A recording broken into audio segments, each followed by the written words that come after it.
That's right. Welcome back, everybody. Are we back? Yeah. Oh, yes, we are. Oh, Oh, hi everybody. That's how streaming works. I don't know about well, that. we didn't get a heads up. Did we ever? You know, it's the video when it ends. We come back. Yeah, but I'm not watching that. I'm doing research on how I'm gonna kill myself. I mean, not like that. Whoa. Sorry. I meant my one character. his old my character. Your other Kieran, you character. gotta kill Kieran with Yeah, your Ekbarlgoth. Yeah. My With your characters are gonna Ekbarlgoth. fight. Yeah. You know how we all have He Ekbarlgoth. Barlgoth himself. He X to the Q. Yes. Anyway. Ooh, That's better way to phrase it. that's pretty good. All right. Myself. On that Moving right note, along. moving right along. On the 13th afternoon of Villid Glom, the Wild Shadow, on a Tiersdog, the Wayward Five continued their infiltration of the Spire fort to plant the Facidian seed at the base of Queen Aella's monolith. The party split entirely. Timber was in the heart of the fortress, right beside the spire itself. Scarlet hid invisible in the outer layers of the fort. Ekbarlgoth, disguised, began heading to the infirmary. Sarathil, disguised as well, met with a rescue party at the front gates, meant to go take care of the bear. And Taure watched from a concealed position in the forest line. Upon arriving at the infirmary, Ekbarlgoth intimidated the doctor into giving him medical supplies and keeping his mouth shut. But shortly afterwards, Sarathil and the rescue party lieutenant came for Ekbarlgoth. The lieutenant wanted more information about the bear that attacked the hunting party. The two of them insinuated that a wizard or a druid might be responsible, but this prompted the lieutenant to report this to the captain of the fort and possibly cause the fort to lock down. Elsewhere, Scarlet scaled the walls to hide above the Spire courtyard, waiting for a signal from Timber. Inside, Timber began an elaborate dance to lure the undying sentries within. Scarlet similarly snuck down into the chamber to find Timber. The plan did not go as planned, and he called in a distraction from Taure, which triggered the base's defenses. From beyond the veil back in Theris Moor, Queen Aella begins watching the attack. She beckons Kieran to bear witness. She calls the Wayward Five weapons that he fashioned to fight his crusade. He spits insults back, denying any similarity between her and him and the way they develop their followers. But she asks him if he would go and stop his friends, potentially saving their lives, or should she send someone else like Varys Moonbound. Meanwhile, Sarathil and Ekbarlgoth had led the rescue party a distance away. Upon hearing the defenses triggered, they quickly turned on this party and attacked, slaughtering them. Timber and Scarlet hid within Timber's darkness spell, where he was able to quietly plant the seed from within the spell. But now they need to escape. Scarlet provided leverage for Timber to leap into the air and join Taure in the skies. She then snuck through the ranks, still invisible. All the while, volleys of crossbow bolts flutter past Taure and Timber, and the clock continues to tick on the seedling. Ekbarlgoth and Sarathil arrive at the gates just in time to take out the gatehouse garrison and keep the doors open so Scarlet can escape to join them. As you all struggle to reach the forest line, you are interrupted by the familiar sight of the teleportation lights of Queen Aella. And before you, your old friend Kieran stands, between you and escape.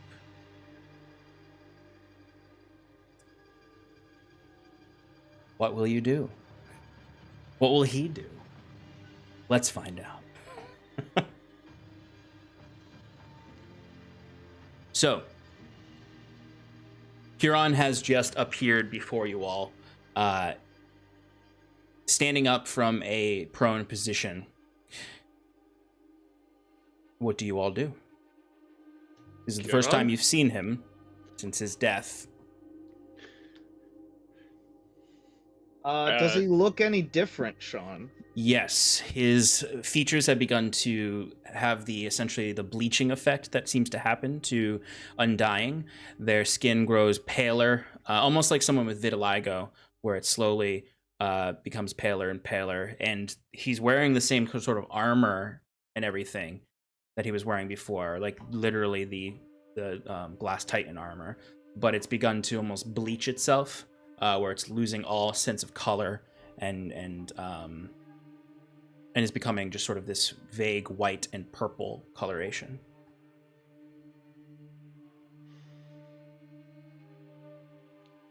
There's a... Sorry, no, I'm just. Oh, no, echoing. you're good. There's a hesitation from Timber and looking over at Scarlet, as she says his name as well. Just waiting for him to make a move. Kieran, you feel the breeze once again. You have not left the fortress, the citadel, halls of the dead, since dying and being resurrected. As it stands in this moment, you are entirely yourself. You do not know if or when that will change. You see your friends before you, as well as a demon. My friends, eyeing Ekbalgoth, it's good to see you again. I rush forward and give him a hug. He's hesitant as she does and almost takes a half step back, almost expecting like Aella to just take over in that moment. And if she doesn't, we'll let Scarlet hug him and then slowly return the hug. And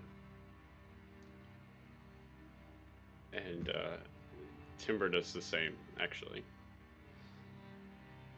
But actually on the opposite side. Like, give him a hug from the back. Flanking. Flanking hug. He's got disadvantage on the love. The power of friendship always clears the mind. Always. Yeah. Aella can't get to him now. It's the power of friendship shields him. Kieran is incredibly cold to the touch, much like Sarathil, really, in a lot of ways. Sarathil, you even can sense a magical mark upon Kieran. Like, you can clearly align it with the Undying Champions you fought. And in that way that your own divine blessing kind of almost reaches out and touches and connects, where you can feel that divine presence. Okay. Sean.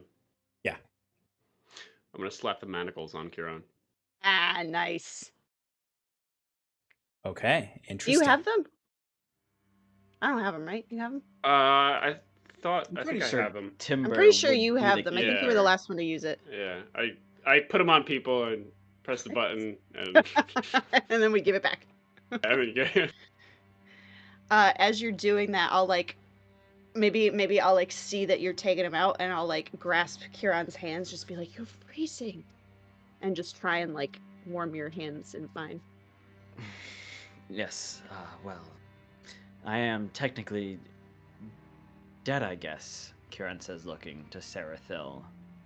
But you're Just here. kind of giving a little nod. But it's still you. For now, yes, but as always, I feel her presence in the back. Well, of my mind. hurry up and give us some information. Did you see any defenses there? Did you see Glomung? What's the situation? Is she pissed? Are we doing good? As you're saying that, I give Sarathil a look and just go like that. Yes, so we'll approach forward as they continue to exchange conversation. Trying to make Kieran's hands warm. While you are all Kieran, talking, spill the beans. While you're all Oh. talking, there are 2 more beams of light. Ah, fuck. You can see about 20 feet behind Kiran stands Sprig and Varys Moonbound. Jesus. Boy. They don't do Oh. anything, they're just watching the situation. Almost looking to... They look not at you all, but to Kiran. Like Kiran, as you turn to look who was sent, they are just watching you. Varys, Sprig, do you mind giving us a moment? It's been some time since I saw my friends.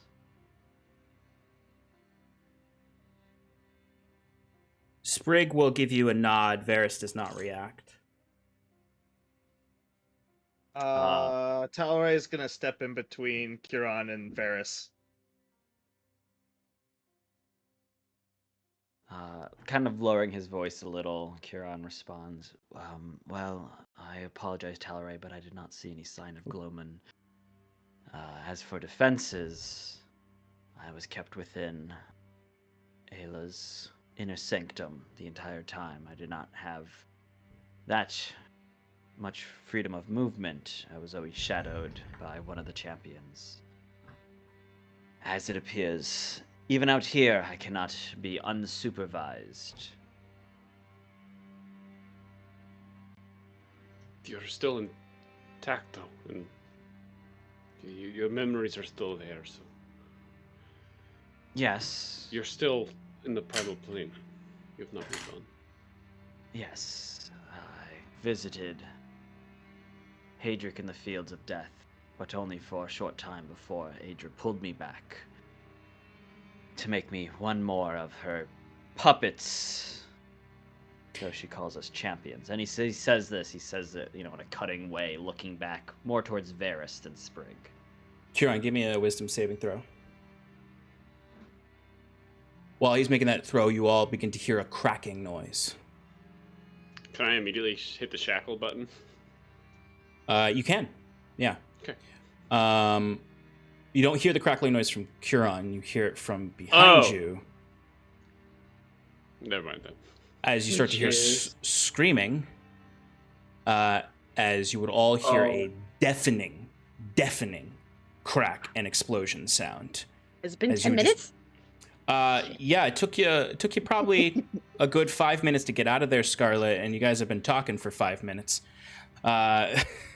Don't have my hourglass anymore, but I do have a phone with a timer. I don't have it anymore. It broke. It fell off my desk and split in half. Oh, no. Not the actual glass part, so I can fix it, but it's just annoying to fix. It's plastic, not glass. But you would hear this cracking explosion, and you would first feel a shockwave burst through each of you as you're all knocked prone, including Kiran. And likely Sprig and Varys.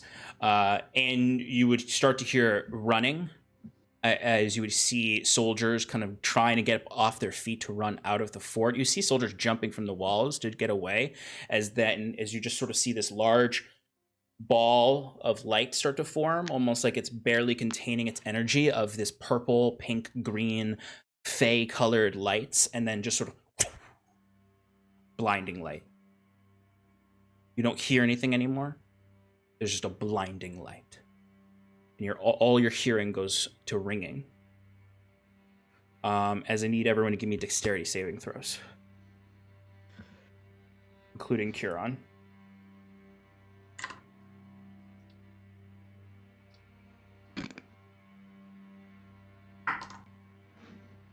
Uh, 26. you may.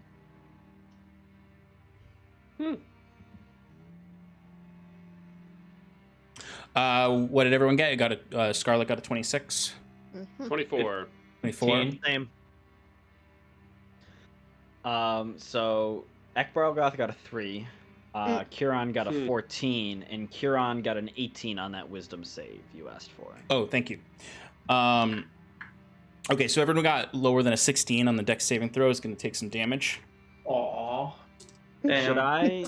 Do you want me to track Curon's health? I'll track Kieran's health. Okay.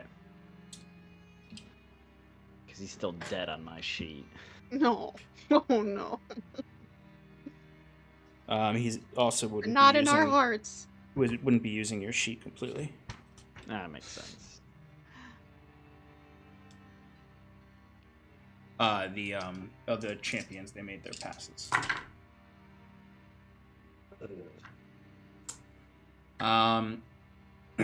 20 points of force damage to everyone who failed. Ouch. Oh, that's not Half right. to anyone who passed. Evasion. That's 12. There we go. Okay.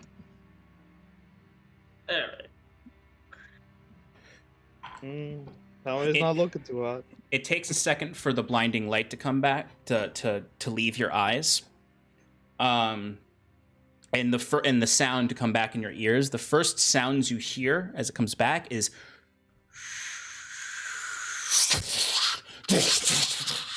just a bunch of crumbling rock as shards of the spire are crumbling to the ground. What is Oh, cool. Sprig and oh shit, nice. What is Sprig and Varys's reaction to this? As soon as I get some sort of perception back, I'd like to look to them to see if they're like, if they expected this to happen, or they're like, oh shit, time to fight. They are, I would say, looking to them, Varys, as per usual, is showing no reactions. He's got the owl helm on, so you can't really see his reactions, but you do see he does materialize his mace at this as soon as he gets back to his feet. Sprig is more so, her face looks more like she's trying to figure out what happened, and also awe is definitely happening as you like slowly turn and look and can see made up of pure light is this massive ash tree that has ripped up out from where the spire was, standing like 3 times as tall as the spire stood, radiating this entire area, basking it in bright light, in that very like almost as if like, you know, when a lightning strikes and the way the light is really intense and causing harsh shadows, it's like that, but if it stayed. So you're all blinded by this at first, and it's sort of like the way the light is in that scene in forgot the name of the movie, doesn't matter, but yeah, like a lightning strike hit and it's still going. Everyone is knocked to their feet. You can see that there are people who are blasted from the walls. The walls are all crumbled cracked in certain areas. Towers have been vaporized, and this entire space is just basking in this light, and there's pure destruction all around you. Hot, radiant rock all over the ground. As you can see, kind of like Sprig and Varys need to like step away from a large hunk of the spire that is rippling the air around it in this flaming, radiant heat. What do you all do?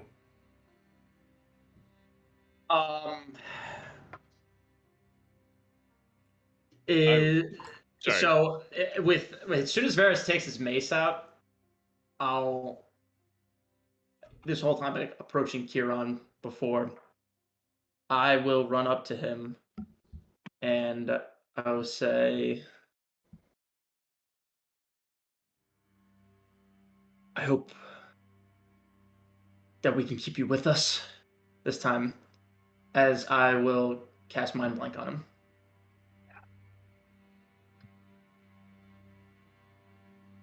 Interesting. Hell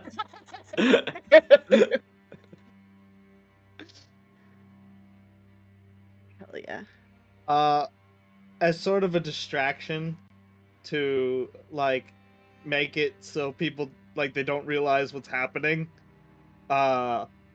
Talray's gonna try and, you know, he's got his gun out and he's looking at Varys and is saying things like, all right, well, maybe we could strike a deal here. We want our friend back, and clearly you are.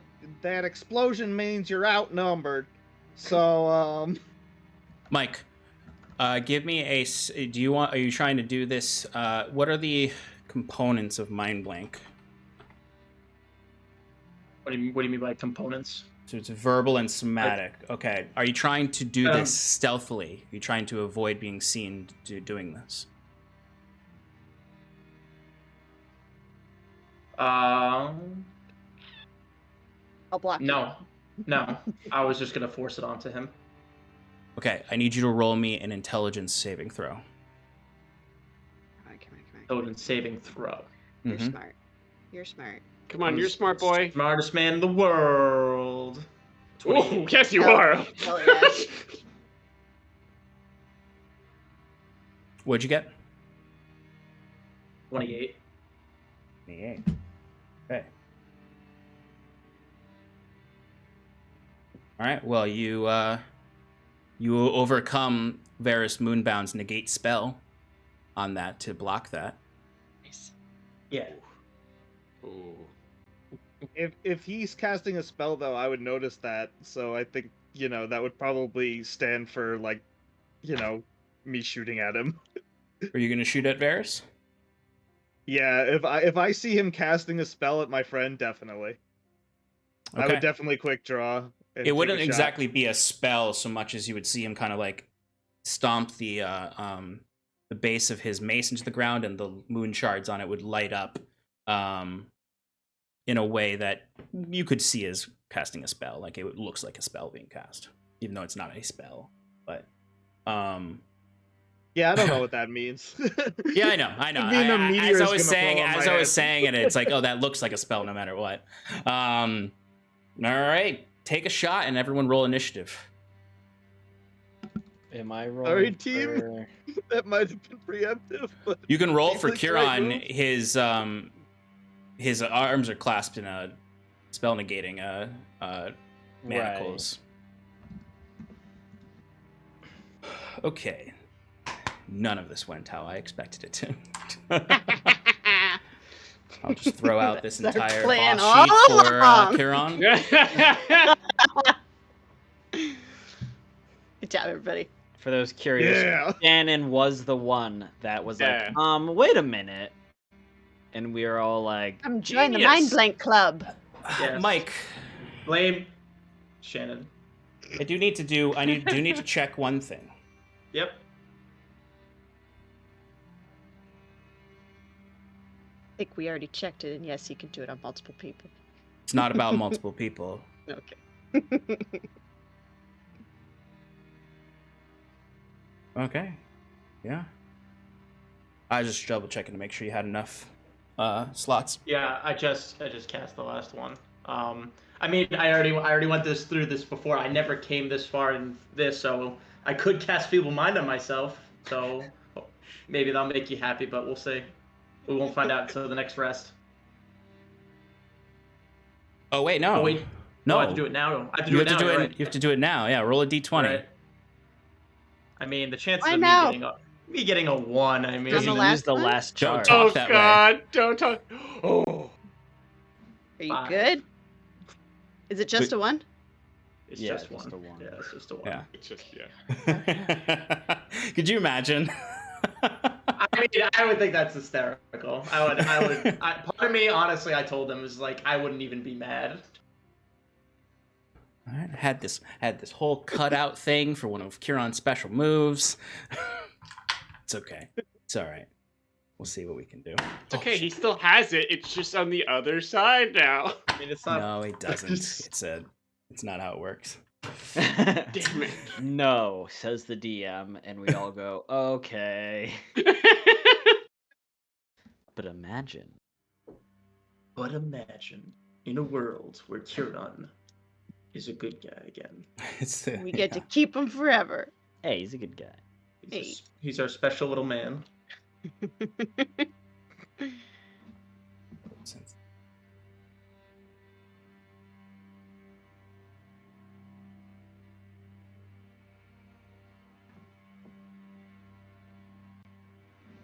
Okay. Sorry, I got distracted there. by readjusting By what? everything.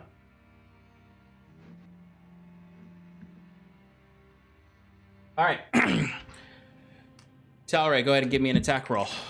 This is not a full Cool. attack. This is just going to be a attack that you got because you decided to fire before initiative starts. So I only get 1 instead of 2? Yes. Do I get a bonus action? No. Okay. How far away are they? They are easily within your range. 5, 10, 15, 20, 25, 30. They're about 60 feet away. Yeah, I'm gonna just shoot once with the Topaz Annihilator. Okay. Topaz Annihilator. 29 minus 5, 24. That hits.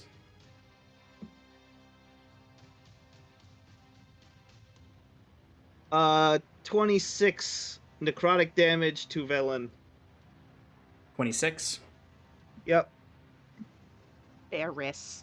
Varys, sorry. Velen's a completely different character.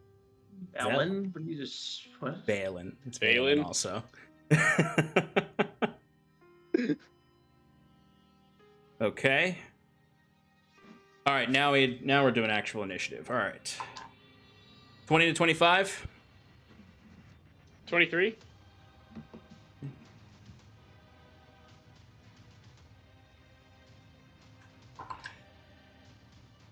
$15 to 19. 15. Kieran got a 15. Scarlet, go first. Man. I Scarlet, mean, did you roll a Kieran didn't 5? get no. I did. Hmm. I know. 10 to 14. 11. Talray, what'd you get? 8. Ekbralgoth, what'd you get? 8 as well. Okay. Which one of you wants to go first, or do you want to? Talray can go first. Sure.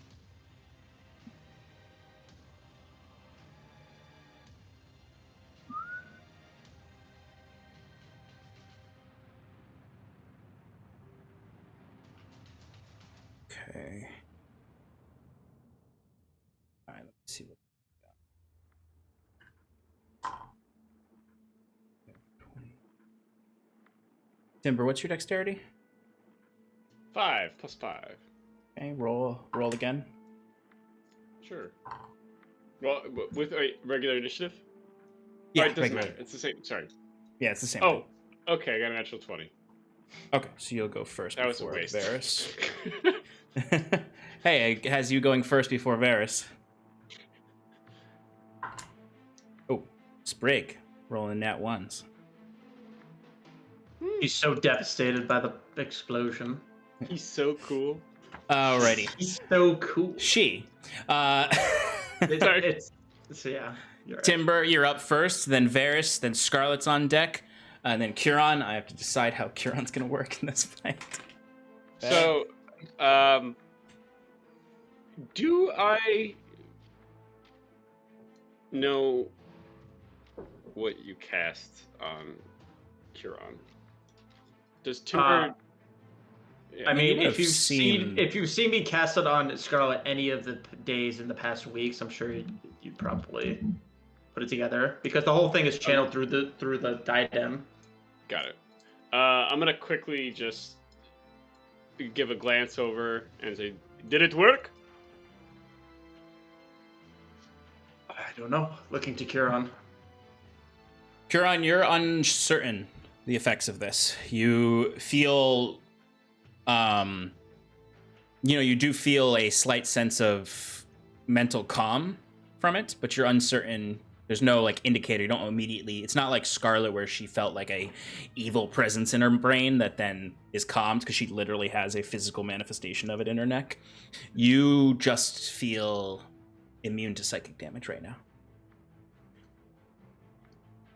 I'm not sure. In that case, Timber's not gonna undo the manacles. And I'm going to use my Chronosphere, and I'm going to cast Haste on myself.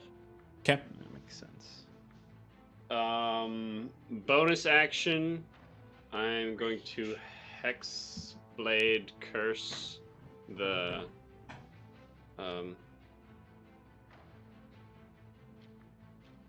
Varys. well, I was thinking about it. That or Sprig. I guess I'll go with Varys. Yeah. Yeah. Red circle. And then.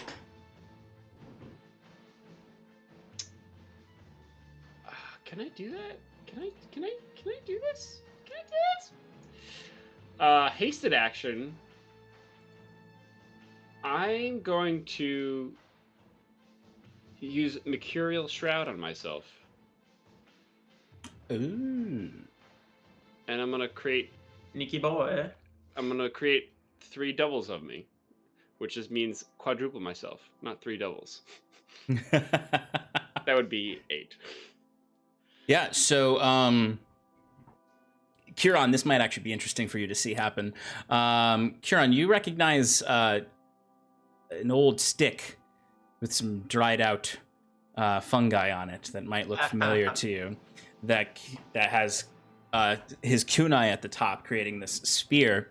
And I imagine Timber does some dope monk shit with the spear and then hits it to the ground as just sort of this twilight shadow overwhelms him and completely encompasses him, and then pours out into doubles of him. As there is, in effect, the mirror image spell on him with some extra spice that we'll get to. Mostly smoked paprika. I am done. I'm not moving at all yet. Okay. All right.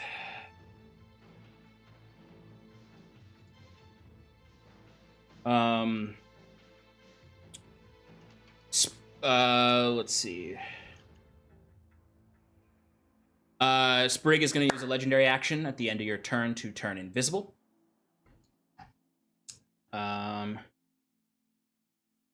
And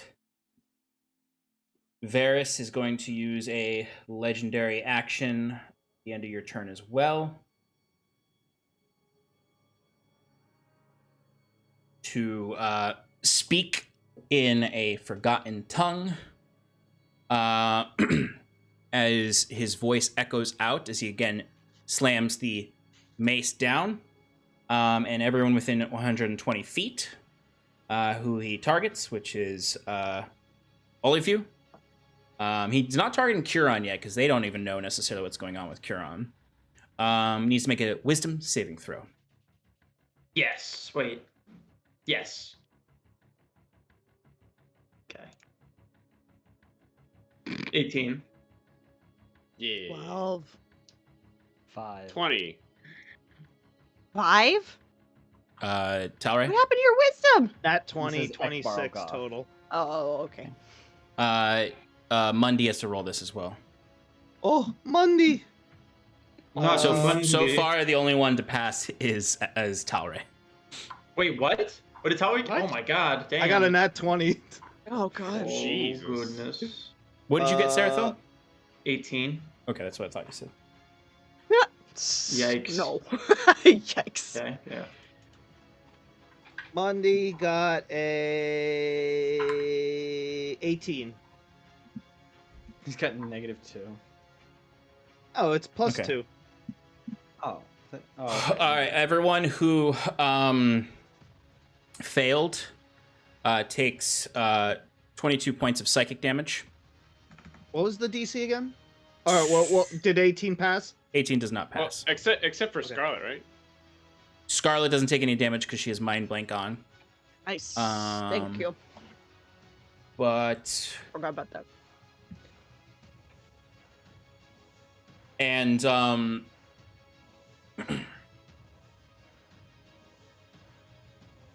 and you all are, everyone who failed is considered frightened of Varys. Oh. That makes sense. That's not he's good. a Scary boy. You can repeat the save at the end of each of your turns. Upon success, you become immune to this effect, so you can no longer use the dark speech upon you. But you've taken the damage, and for now you are afraid of Varys. That was his legendary action. It is now his turn. Oh, God. He is going to... Sprague disappeared. She's invisible. And Varys just starts to slowly, very ominously, as he does, walk towards you all, as you're all frightened of him, except for Talray, who I imagine is spitting some old folksy insults at him.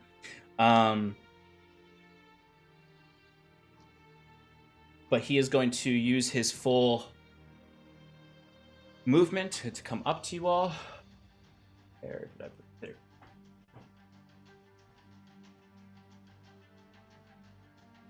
Boat licking, varmint sniffing, sassafrasa, ding dong, poop head. As he gets up to you all, he's standing next to Curon, and he has the mace, and he looks down at Curon. Is he within 30 feet of Ekbralgoth? Yes. Or, sorry. Is he within engagement range of Ekbralgoth? I mean, he's not in. Based on where I placed you all, he's not within 5 feet of you. Okay. But what's your engagement range? Is it just 5? It would be 5 feet, yeah. Okay, he's just out of range. Okay. But the Varys would look to Curon.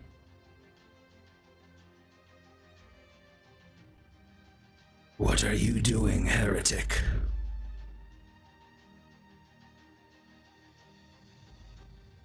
Oh, just catching up with some old friends.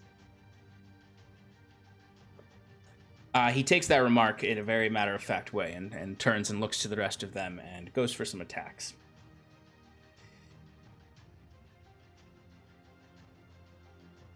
All right, first one is going to be a Crescent Scepter Slam. Slam! Which hits 3 targets. Oh dear. So... Mommy, pick me up. I'm scared. I need a kiss from my boo-boo. Okay, this is going to be on Scarlet, Sarathil, and Timber. Slam. 22. Yeah. I think that hits. Yeah. So close to not.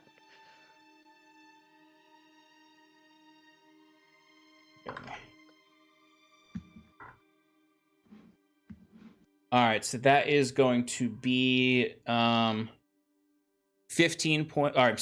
points of piercing damage. You can't eat And then an additional 1 million. 13 radiant damage. Ooh. As he just sort of brings the he looks as he's looking to Curon, and Curon says this sort of quip, and the head just sort of slowly turns to look to each of you, and then he just almost like drops the mace down out of his hand and lifts it up and goes whoosh, and just brings this slam across the 3 of you. I need you all to give me strength saving throws. Goodbye. Oh, goodbye. So Yeah. close to Yeah. raging. Ooh, maybe, but I mean, this guy's like friggin' crazy. Oh, old man Sarathil. Come Well, in. with this- again, I mean, the DCs are crazy high, so we'll say Yeah, they're 16. 16. Scarlet got a 3. Timber. 18 actually. All right, Scarlet's actually the only one who failed that. So Scarlet, you are knocked prone. Strongest old man in the world. He's gonna go for a second slam attack. Oh, Oh, no. jeez. Slam. Has advantage on Scarlet. Sean, I have a question. Yeah. I have my mirror image up. Oh yeah. Is this being targeted or is this an area? So it's actually it's a multi-target attack, so it is targeted, so you can use it for that. Okay. Well, if the first attack, if you want me to roll, or you roll a 1d20, I'll roll it. Yeah, and what is it's So I rolled a 17, which you have to hit a 1d6 for. It's like sorry. I have to roll a 5, 6 or higher. 6 or higher and then to hit a mirror image, I think. Okay, Yes. so each time a creature targets you with an attack during the duration, roll a d20 to determine whether the attack instead targets one of your duplicates. If you have 3 duplicates, it's 6 or higher to change the attack to a duplicate. So on. A duplicate's AC is equal to 10 plus your dex. All right, so you said you rolled a 17? Yes. Okay, so in that case, you do not get hit with that. You can put that health back into you. As you see one of these shadowy timbers just sort of rushes forward and kind of blocks all the damage and takes the hit and dissipates the energy. So you only have 2 duplicates now. Second attack is a miss on Sarathil and Timber, but is a nat 20 on Scarlet. Yikes. I'm not raging yet. I'm so close to raging. Oh. It's my turn next. Okay, You're so gonna get let's up so see. mad. You're gonna get up so mad. Oh, I have a plan. Maximize. Let's. Plan is gonna be mad. So mad. So mad. Mad. Scarlet. So mad. Oh, baby. Okay. Fire to the moon. To the moon. All right, so that's 39 points of piercing damage and 28 points of radiant damage. I think you're down. How many radiant? No, I'm not down yet. 28 radiant. Scarlet's Not looking good, but I'm not down. As he just sort of brings these 2 slams and you can feel the ground shakes underneath and crumbles a little bit. There's a nice scarlet imprint in the ground now. Another one. And you watch as that mace hits into the ground and shatters. It shoots out a burst of twilight light that surrounds the area around for, where is it? 15-foot radius around him as he uses his single action spell cast to cast Spirit Guardians. No. All around him. As you can see, Ah. coming out of him Counterspell? are 4 Wiswick. Oh wait, you have counterspell. Yeah, you can counterspell it. What level do you cast counterspell at? 5. Okay. Get Yes! sucked back Woo! into him as the I counterspell love the goes way you off. said that. Counterspell. It's funny because I heard it, but I'm so sounded like conditioned. Wiswick. I'm so conditioned that I looked directly at Clayton's screen and I was like, "What? You're not Wiswick anymore?" So you watch as those duplicates of him get drained back into his mace as he immediately his eyes turn to look at Sarathil. Okay, Scarlet. Now it's your turn. I'm raging! Get mad. You don't say. So, bonus action rage. I would... Yeah, as I'm going to use half my movement to stand up. And then I want to get... can I flank with Timber? Is that Timber? Yep. Can I flank with him on the other side? Yeah. Please. Are you frightened? No. I'm not frightened. Oh, right. You No. can't. She can't be scared. No, I'm not scared. So I get there. He ain't no ghost. I ain't afraid of no ghost. All right. So as I'm getting up, pushing myself up 15 feet, I'm taking out prongs of the black. I'm not doing anything with it yet because it's fucking bonus action. But I'm standing up, and when I get to the place where I am, I'm going to use my action to cast Erupted Flesh. Or not cast, but manifest Erupted Flesh. Let's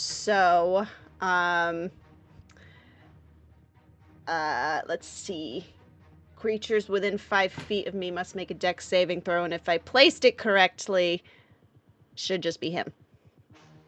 You did place it correctly. Nice job. But if anyone, I'm pretty sure if anyone enters your space, though, they might get hit by it. Stay away from me! You all can feel the heat. You're gonna probably not come close to it. All right, it's a saving throw? It is. It is a dexterity saving throw. Natural 1. Yeah. All right. So that's going to be 2d8 fire damage. Ow. 1, 8. All right. So 9 points of fire damage. And if he starts his turn, I mean, he's probably going to move between now and then, but if he starts his turn, he'll take extra damage. You do notice that the damage does not quite deal as much as you would expect it to. But it looks cool, right? Tell me it looks cool. You look cool. Great. But it's sort of like your flesh erupts and there's sort of the rippling heat around you as cinders come off of your skin as you're growling, I imagine, in your rage, as the heat is burning from within your core, and you see he does not react to it at all. Like, you can see some cinders catching his cloak a little bit and burning little holes in them. No, he's truthfully not paying any attention to you right now, as he's looking directly at Sarathil. He doesn't like me. Who took his spirit guardians away. I'm an abomination to him. Because I'm undead like him, but not from Ayla's creation. Yeah, that is true. Anything else, Scarlet? That's it. Okay, Curon, you are up. All right, so as Curon, do I have access to anything that I had beforehand? I don't have my Staff of the Crescent Heart. No. I don't have my Bag of Holding. No. Or any of the items that was in it. No. You do have the armor of the Glass Titan. Do I have the shield? You do have the shield. You do have the fancy shield. Bulwark shield? Do I have... Did she send me with a weapon? Yes. Yeah. I described you have a glaive. I'd imagine you can operate as if you have the Staff of the Crescent Heart, but just as its glaive form. Okay. Well, I'm still handcuffed and shackled. Yeah. You want to roll counterclockwise or clockwise? Bound and gagged. Wait, what? Huh? And Curon's going to use half his movement to get to his feet. And Sprig's gone. So he's going to shout into the void and go, Sprig, they freed me, I believe, if just for a moment. My friends, you've seen their powers before. Please, don't give in to her wills.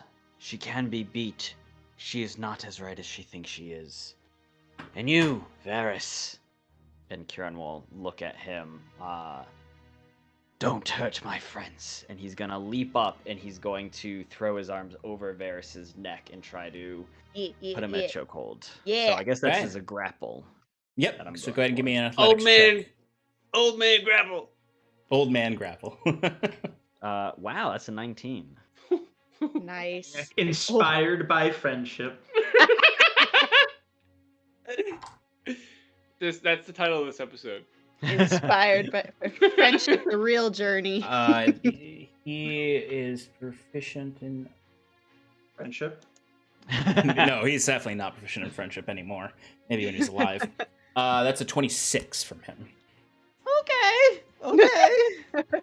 So I imagine you jump up to try to grapple onto him, and you start to get around it, but he immediately kind of just grabs your arm and brings you up and just tosses you back to the ground. All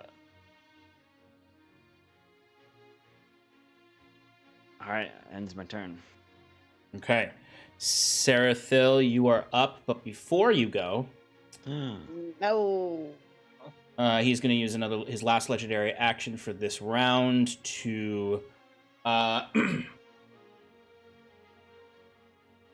go for a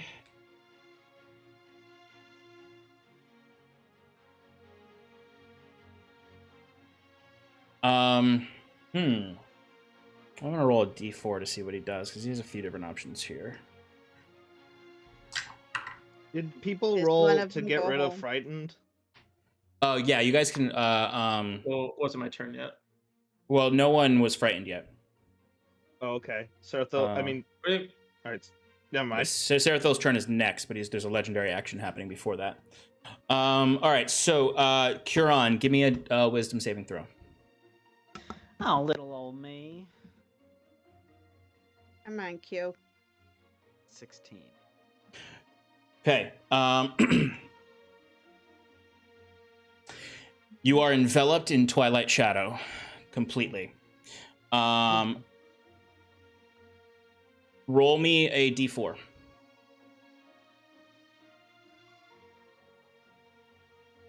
4. For 4 rounds, you are enveloped in Ayla's shroud. Aella. That's all you know for now. You are enveloped in this and cannot leave the shroud, and no one can enter the shroud. Is it just 5 feet on my person, basically? Yeah, basically, yeah. You're just basically shrouded up in a shroud. You're a little quiet right now, Steph. All right, now you're up, Sarathil. So I can't see Sprig, and No, there's only Sprig is still Varys that's smashing the shit out of Scarlet and me. You need to get out of there. He's gonna hurt you. Well, he's done Yeah. with legendary actions Yeah. for now.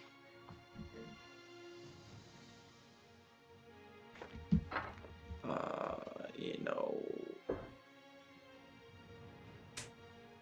Do I have? I'll save that. I'm out of 6 level spell slots. All right, I'm gonna go for. By the way, this entire time, like as you guys are fighting with him, like there's still debris falling from the sky, from the explosion. Cool. Smaller than the large chunks that are surrounding you. And Scarlet, you would have noticed, and maybe you too, Sarathil, you're not quite close enough to feel any effects of it, but there is intense heat radiating from any of the debris. So anywhere where you see like the lights actually glowing underneath the crystals, you do not want to get close to that because it will damage you. It will have an effect on you. And Scarlet and Sarathil are the only ones who know that because they're the closest to them. You can feel if you got closer, it would hurt. All right, I'm gonna cast a. Oh, so he's up against me, so he'll have an attack opportunity if I run away. Yes, he would. You know what? Screw it, just going balls to the wall. I'm gonna cast 5th level Vampiric Touch. I'm just gonna stay there in the fray. So I'm gonna cast that and go for a attack on him, which I shall roll now. Oh, 18. What'd you get? 18. That does not hit. Yeah. Goodbye, guys. Totally hoping I'm hitting that. God damn.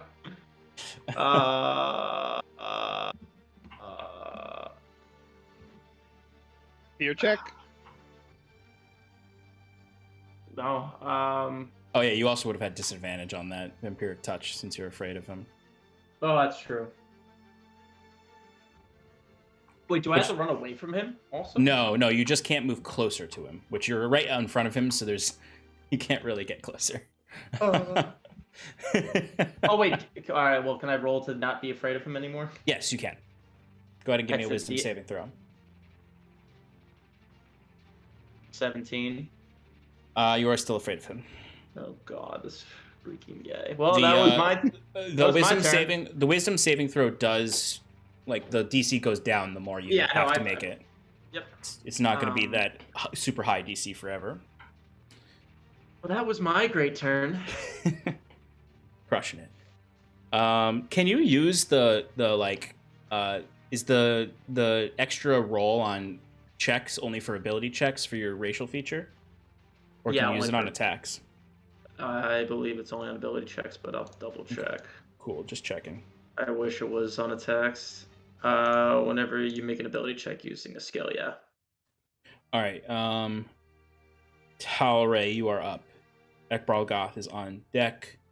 Mundi goes on after Talray's initiative. Okay. I'm going to Sean, how far away are we from the fortress? You are about 30 feet away, or about 20 feet away from the gatehouse, which you can see in the back there. If I take a quick glance backwards, without, like, making it an action or anything, is the scorpion still intact up there? No, all the towers have been essentially vaporized. Okay, great. Just wanted to double check. No, that was a good question. That would have been very interesting if it wasn't. If it was still there, but no, they've got the scorpion. yeah. There's amazing. like the tops of the stone walls are like molten red, and all of the towers, if they're not completely destroyed, are on fire. Okay. And every now and then, like as you guys are fighting, you look behind you, you just see like a mangled, bloody guard just like running for the forest line, like just out of the gates. Am I within 5 feet of him, Varys? No, you are about. He's about 15 feet away from you. Do I take a risk? Yeah. Of course you would say that. I'm very scared, but I think I'm gonna run up to him and try for a unicorn bayonet attack. Hopefully getting flanking with somebody. I'm sorry, say that again? I'm going to run up with him with my gun pointed forward with its new unicorn horn bayonet, and I'm going to try and poke him with the sharp end. Bayonito attack. Are you afraid of him? No. No, Oh, you he- made he the save. passed. That's right, with the 26. No. Okay, yeah. You unfortunately can't get into a flanking position because Curon is in the way, and in a shroud. Ron, you jerk. But you I can't. can't cross through his 5-foot square if I come out the other end. No. And also, do you Oh. want to? You can cross. You should probably cross through and go on the other side of him. Otherwise, you're gonna have to take the. You have to do the dex check for Scarlet's erupted flesh. Okay, fair enough. It used to only say enemy creatures.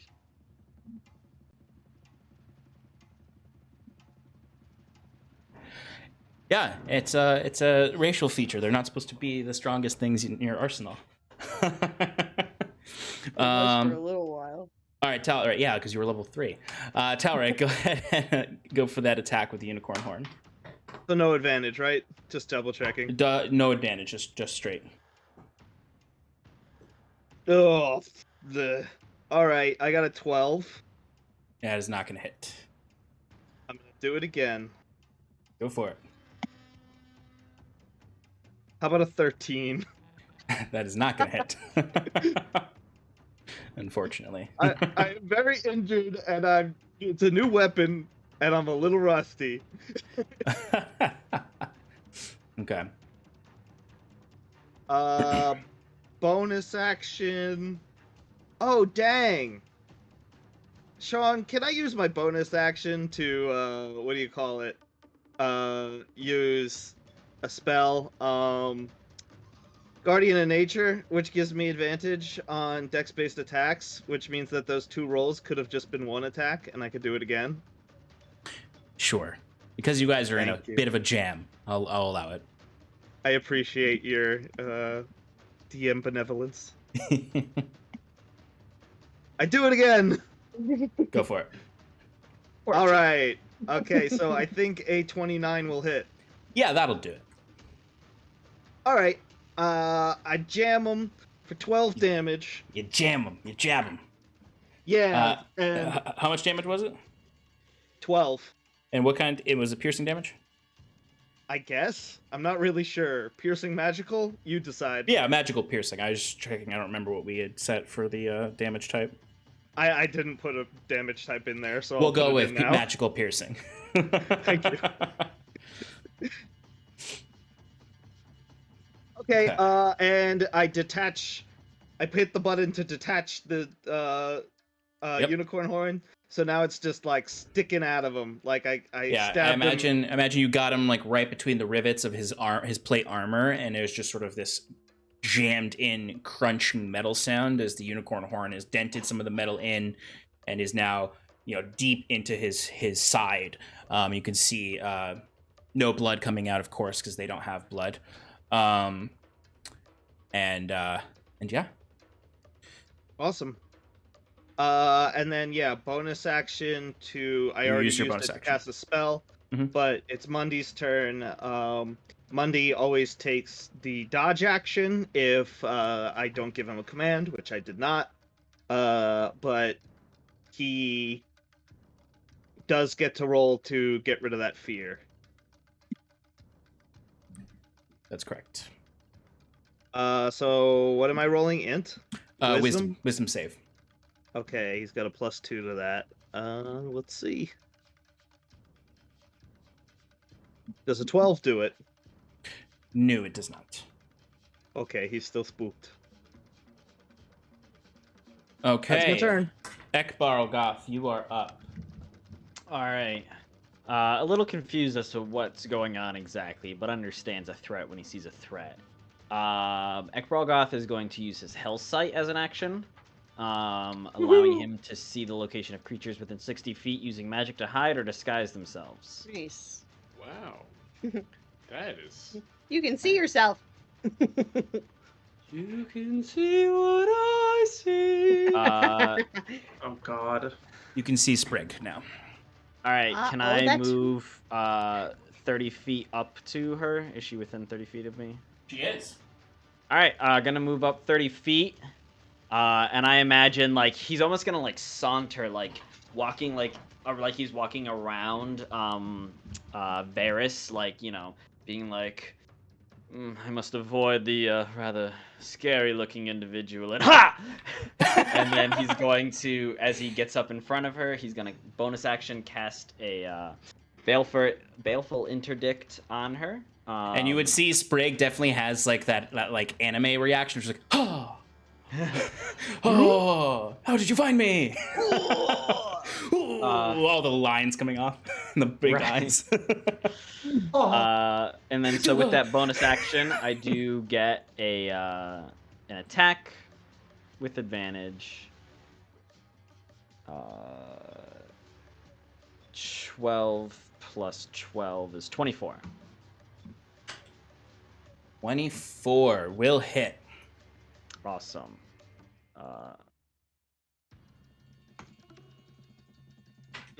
So that is... how much do I manage to undo? Plus 7. 14 points of magical slashing damage. 14? Yeah. Okay.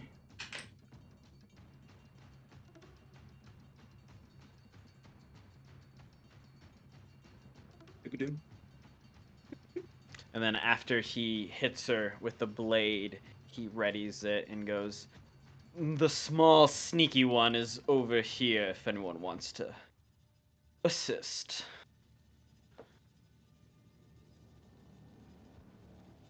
Sorry, just putting some burning sounds into the game for the fort on fire. The fort. The fort is on fire. But yes, you go for this attack on her, and it's like exactly that. Like she was sort of like darting to and fro, and you caught her mid movement, and you just sort of bring that blade into her side, and you see she's completely like knocked back, like almost like you like snap her back a little bit as she comes back and kind of settles down on the ground, looking at you. Panic in her eyes. She's still invisible. Although the rest of you just saw his blade kind of like hit nothing in air, and if there was any blood in her, you'd see blood spurt out, but they have no blood, as I said again. Okay, Ekbarlgoth, anything else? End turn. Okay. Sprig is up. Okay. Oh, I get to make a wisdom save as Ek. Correct. 15. Does not make the save. Does not make the save, yeah. Okay.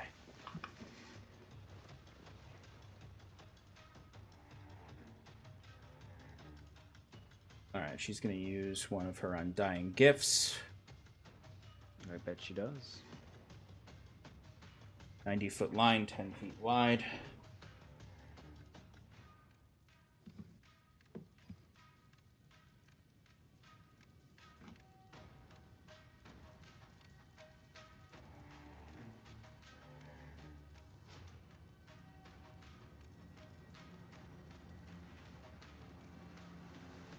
Ekbralgoth, Mundy, and Timber, give me dexterity saving throws.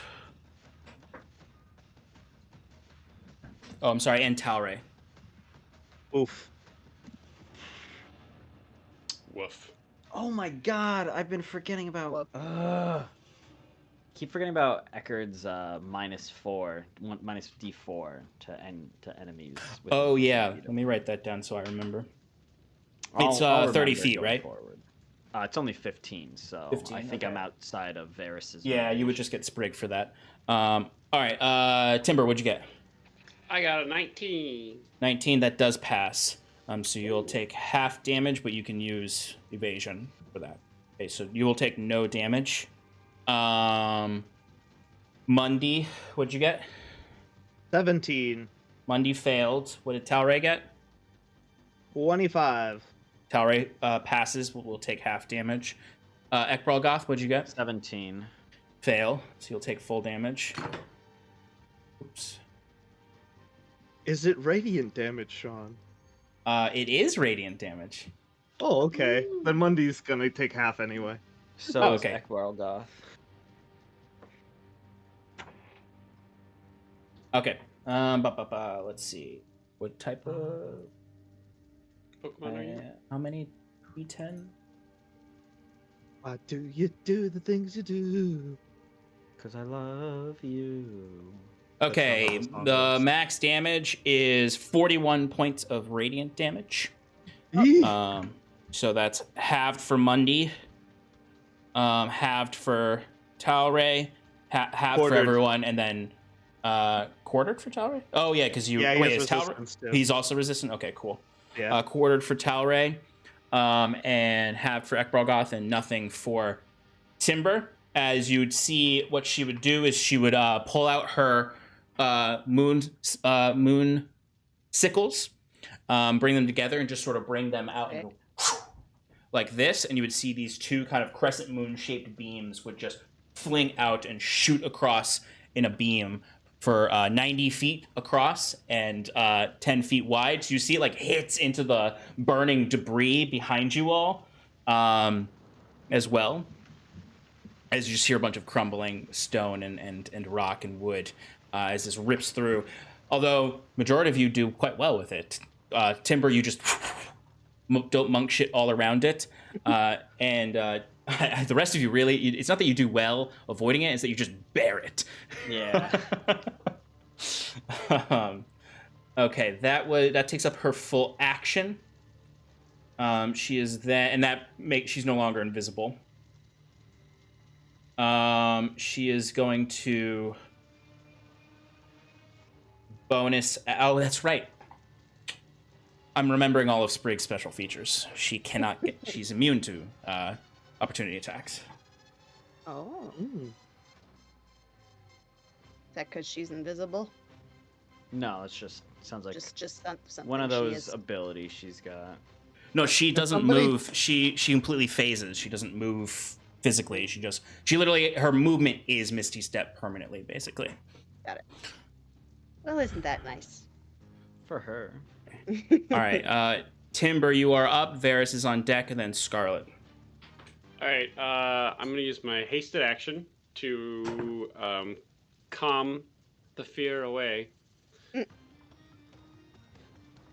With stillness in mind. I'm not afraid. Yes, stillness of mind. And then, while flanking with Scar, I shall lay my fists Going into upon. battle. I'm Sorry, I going had into to say battle. I am actually going to bonus action. Do I want to do that?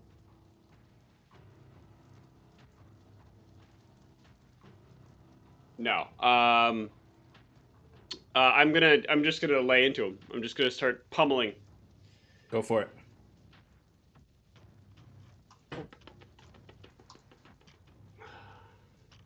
All right. 29 to hit. That will hit. And that is, a whopping, not great, 13 points of damage. Going in for the second attack. Oh, I gotta do this with advantage. So 21 and 28, do those hit? Yes. All right, so the 20, so I have advantage, but that 21 is my lower one. I know. So one of my illusion is also gonna punch him right in the rib as I punch him right in the back of the head. Nice. So the Aeon's spike has a special feature where when he's using Mercurial Shroud, if he has advantage on attacks, if he hits with both the dice for the advantage, then one of the shrouds gets to mimic his attack. So that's 30 points of damage total. Hell yeah. And then I'm gonna use a Stunning Strike for that one. Okay. That's a con save, right? Con save. And in addition to that, I'm gonna use Fury of Blows. Dirty 20 on that. Okay. All right. Okay, the lower one does not hit here, so just another 29 to hit. Hell yeah. For 17 points of damage. Last attack. Oh, and that one will make out a Stunning Strike as well. You got it, boss. I'm gonna keep burning my... and then the last attack, the lower one hits as well, so it's a 21 and a 25. Hell yeah, both hit. Did that Stunning Strike go through? Oh, no? yeah, let me check that for you. You're good. Let me see. He's going to use a Legendary Resistance to succeed on that. Perfect. That's what I like to hear. And then for the fourth attack, I'm going to do another Stunning Strike. Of course you are. Use up all those Legendary Resistance. Exactly. That one was 17. Okay. He just makes it. Okay. The DC is 17. And then wait, the last bit of damage is 34. Gee, I have given you a monstrous weapon. You did. You have. Can you describe for me what this insane dope monk shit looks like right now? Sure. So he's looking at Sarathil, and Timber wants this guy's attention. With Scarlet, bursting at her, at her seams, literally. Timber is doing all he can to get this guy's attention. So that means his two illusions on the other side of him are just laying into him. So as one goes up for the back of the head, one goes for tries to get the knees, and one's just going pummeling the ribs. And they're just switching it up constantly. So and the two ghostly illusions are blinking around him as they are Yeah, absolutely. following. Yeah, I imagine it's every time you get a hit off, there's just sort of this concurrent, just coming from all angles onto him, just absolutely barraging him with attacks. As those shadows almost as they hit, they dissipate past him and then reform next to you, standing at the ready. All three of you, kind of in unison, ready to go. Excellent. Anything That else, was just Timber? no. That is all. All right, excellent. Okay, he does not have any legendary actions left until his turn. So it is now his turn, which they are restored for the next round. All right, so he is definitely disconcerted by Timber's onslaughts. So he is going to... Take 4 points of fire damage because he's starting his turn within my range. Is there a save for that, or is it just automatic? It's auto. How much is it? 4, so 2. Okay. As you see another little tiny wisp of his cloak. Yeah.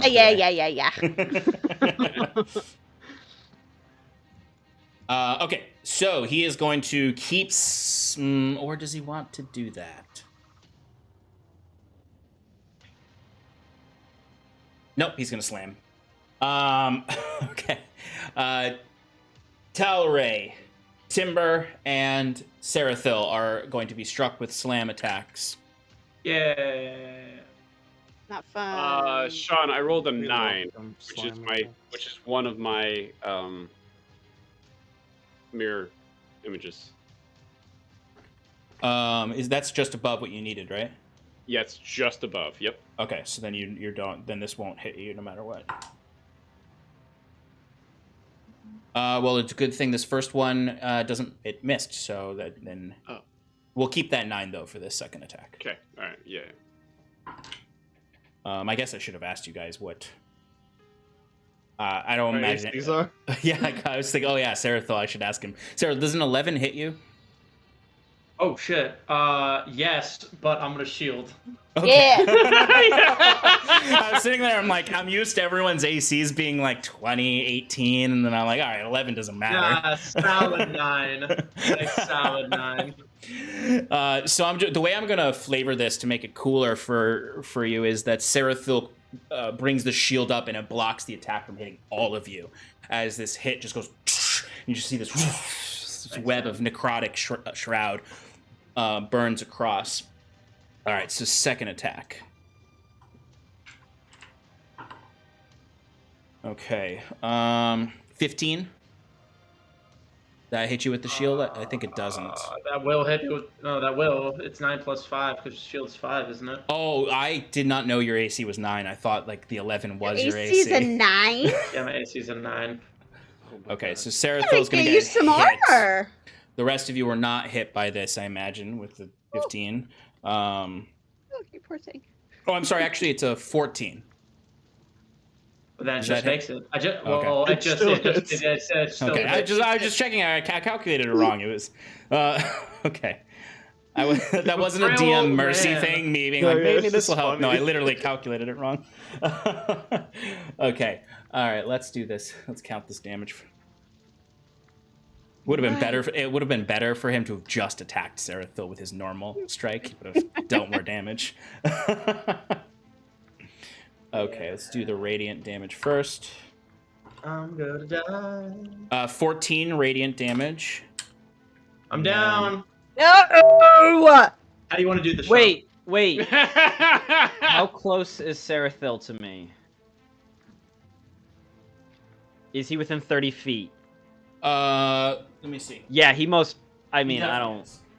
Alright, as Sarathil is going down, 25 Ekbargoth feet. turns like on a fucking dime and he goes, "You die on my command!" And you feel your soul as it's like trying to leave a little bit, you just feel like someone's presence, probably Zendariel, is just be like, "No, not quite yet." And instead of dropping to 0 hit points, you drop to 1 hit point. Okay. All right. Excellent. The other 24 damage, we won't say happens right after that. Well, that would 'Cause all it be wouldn't part have. of It wouldn't one. have. There's one attack. Yeah. I know. I'm joking. I'm yoking around. You're scaring me a little, Sean. He's hard boiled. Varys is just like, everyone's fucking with my day. So he's going to use his one action spell as part of his multi-attack. He's going to almost heel turn towards Ekbargoth. Like, how dare you take my prey away from me? I'm prey. Return to your master. He casts banishment. Banish? Ah, fucker. No. no. Give me a charisma saving throw. No, dude. Oh, charisma, okay. God.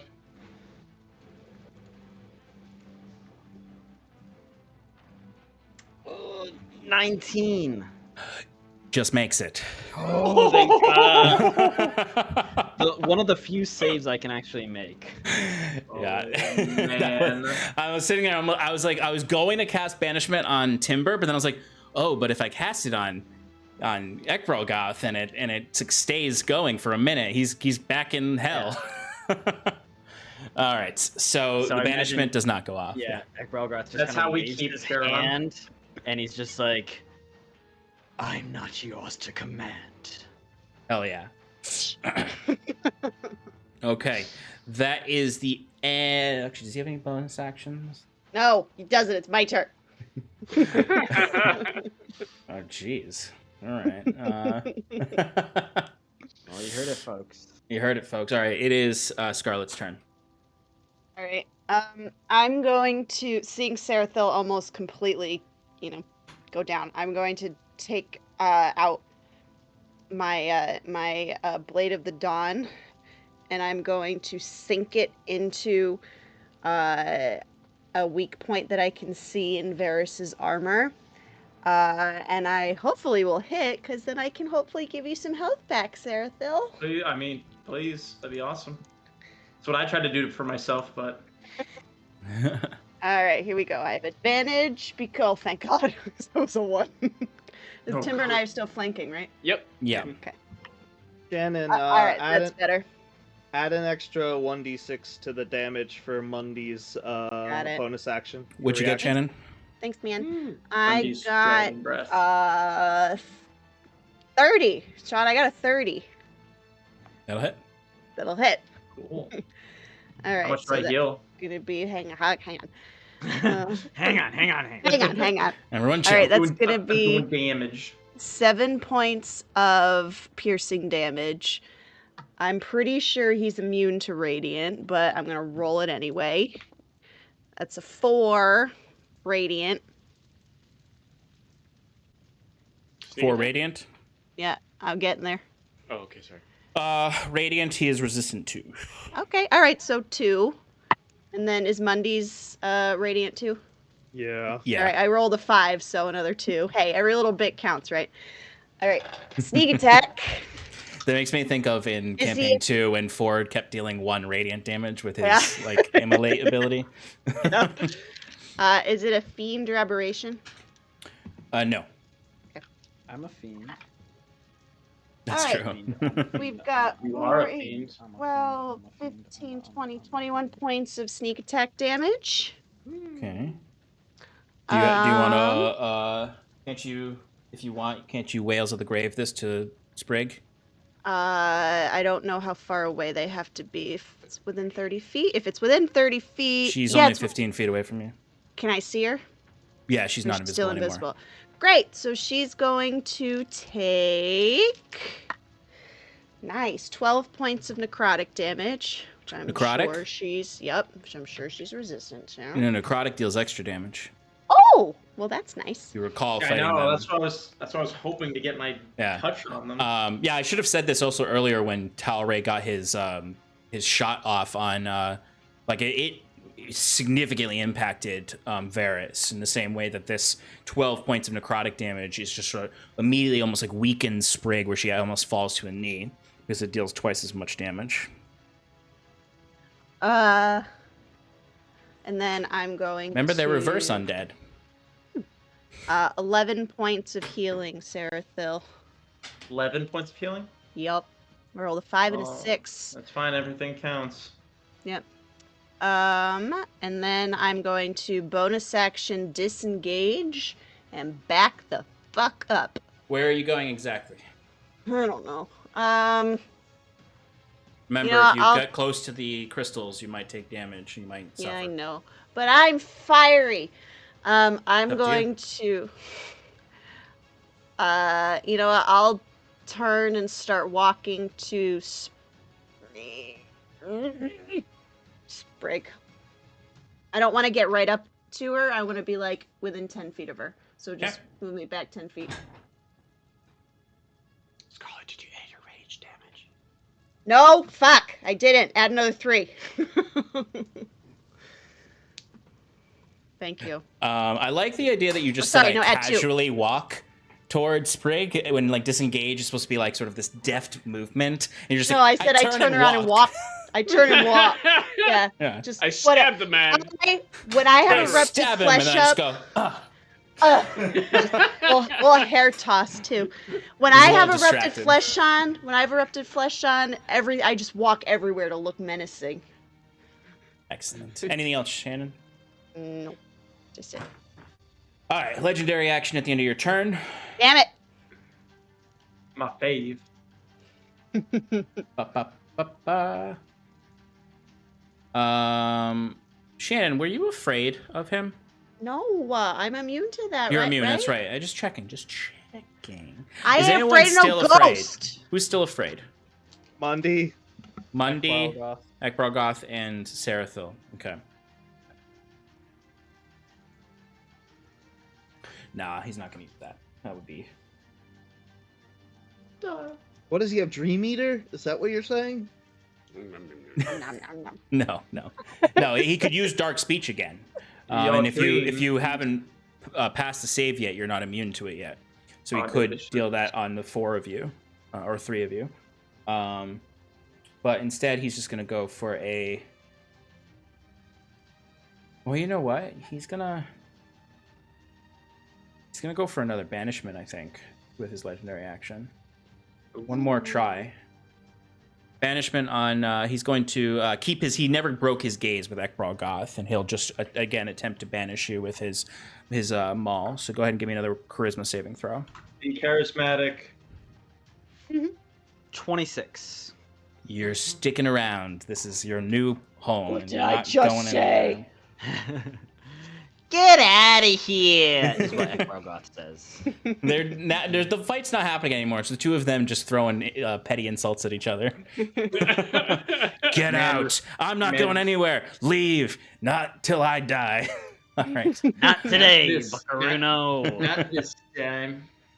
All right. Man, literally so- too mad to die. Okay. Grr. So that brings us to Curon, who is within this shroud. Who? Ew. Curon. So Curon, you're in this sort of claustrophobic, tightening twilight's light or darkness. It's not the comforting cradle that your typical twilight light is. It's the constricting domination magic that seems to be coming from Queen Aella. You start to feel dizzy in here. Give me a wisdom saving throw. Aye, Captain. You must resist the quesadilla of chaos. What's the other name for this ability? Aella Shroud or Quesadilla. Cat. Chaos? 29. There's a 29 save. Okay, yeah. You're able to focus these twisting, this nausea and dizziness, and like the shroud, like the twisting nature of the sort of smoky twilight shadow was sort of becoming mind numbing. And then it all suddenly focuses down into one, and you can start to see the face of Aella in the shadow. But instead of it being this all-encompassing force around you, it's focused to one face as she's looking at you through this, as if she may not be able to be in your mind, but this shroud might be able to pierce you in this way. Your saving throws in here are going to be more important than they would have been even outside. But you've passed the Okay. first one. 3 more. Oh, joy. Okay. If you want to say anything, you can. She seems to be able to hear you. I know you like your comebacks. Oh, I always like that. He'll just, like, almost like glaring forward. He's like, I see you, witch. Excellent. All right. Sarathil, you were up. Talray's on deck. And then Ekbalgoth after. First off, You lived I'm- to see this turn. yeah, I know exactly. You're welcome. When I got attacked last turn, I'm just gonna roll a Constitution saving throw right now to see if I still hold Vampiric Touch with my concentration because I didn't do that Oh. before. Yeah, go for it. I always forget that vampiric touch is a. Oh no. Oh. What'd you get? Well, bad things. It's okay. Don't want to use this. But wait, where is? I'm still right next to this guy, right? And I'm still Yeah, scared of him. Yeah, you're still scared of him and you're still right next to him.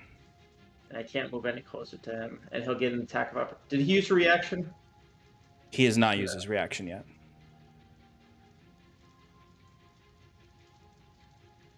Do you have Misty Step? I do, but then what do I do? You I don't know, Firebolt. No, you can't cast 2 spells. It's a cantrip. Firebolt's a cantrip. You can cast a Oh, cantrip. firebolt. I guess that's true. Yeah. Let's do that. Okay. Just touched Misty with Step. that necrotic. Yeah. Where do you want to Misty Step to? It's It's not near the crystals. Yep, that's pretty much what I was gonna say. How far is it? 30 feet. 30 feet. I can't get on top of that little arch over there, can I? You mean the one that's on fire and molten? Yeah, no, I'm gonna say no. It's melting stone, so no. Oh, well, then just get me 30 feet away that's not next to the crystals or near burning stone. Stand with me. Although I'm burning, stand 10 feet away from me. Yeah, Okay, I'll cool. stay. Yeah, go. It's actually oddly hard to get you not near the crystals. Ekbalgoth. Or the collapsing building. Yeah, get over by I guess Becky. get near Scarlet. Next to her, or No, not next to her, but Oh, yeah, okay. that's fine. That's perfect. That'll work. That'll work. do, Pigly.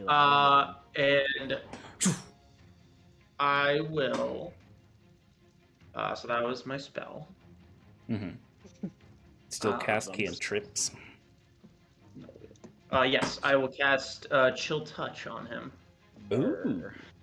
Because that's necrotic damage, and here we go! I hate this game. Is it an attack roll? Is it an attack roll? Yeah.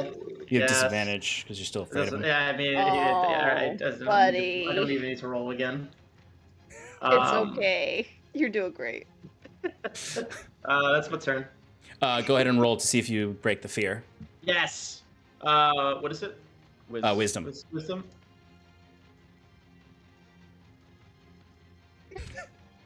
$13. That's not enough. I know. And I know you're lowering it. I'm aware. So on your next turn, it's gonna be down to 16.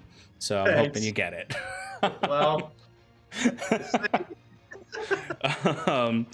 Okay. Talray, you're up. Ekbalgoth, you're on deck. Swagtastic. Okay, I'm going to... Is there some way I could finagle this with all my stupid abilities? Classic expression. with all my stupid abilities. It's how we all feel in D&D. Alright, Sean, is there any way I could use my Vanish bonus action to hide behind somebody who's next to me in order to avoid taking attack of opportunity? As in meat shield. Yeah, like basically like I hide behind somebody and he thinks I'm gonna come out the left side, but then I come out the right side. Kind of juke him. And basically, what is it? Or can I mean, shield would be fine. Okay, the rules, what it says is you can use the hide action as a bonus action on your turn. Also, you can't be tracked by non-magical means unless you choose to leave a trail. And this is, which ability is this? Vanish. It is a level, I want to say, 12, 13 ranger skill. I was going to say spells. Like, spells don't go that high. All right, give me a stealth roll. Sweet. Very nice, very nice. I get advantage. Wait, do I get advantage? I don't get advantage. No. All you right. don't. Yeah, I was just thinking I'm in the forest, but Well, you're not right now. You're in a huge area. I got a 3, which makes it an 8. Wait, how did you get a? Oh, okay. I thought you didn't. I was like, your modifier's got to be. No, you attempt to vanish, and like you vanish for the most part. Like you are someone with much lower passive perception would not be able to see you, but you feel pretty bad about how your vanish performance, so you know you can't run away and get away with it. He sees you. Okay, well. All right. Well, I guess I'll work on that for the future. If you beat his passive 100%, I would have allowed you to have gotten the free disengage or semi-free disengage. I'm still just gonna leave and take the attack of opportunity. Okay, fair. Well, you how's an 18 to hit? I have 19 AC. All right, then the risk was worth it. All right. Where do you wanna 30 go? feet. Wait, where did Huron go? Sarathil. I'm the one making the mistake. I'm gonna go behind Mundy, kind of near that wall over there, I guess. It's still on the ground though. There you go. That looks good. I will say you might not want to spend too long here. The wall does look very precarious, and there is molten rock falling from it. Okay. Well, I already made the bad decision, so we're just gonna stick with it. Shoot this guy. Okay, go for it.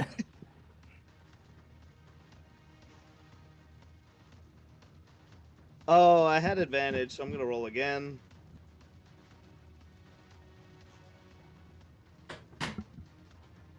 Okay, does a 30 hit, Sean? Absolutely. Oh, wait, no, 25. That still hits. Okay. 15 plus 12 is 27 on the first attack. 27 points of damage. Yep. Necrotic. Yes, all necrotic.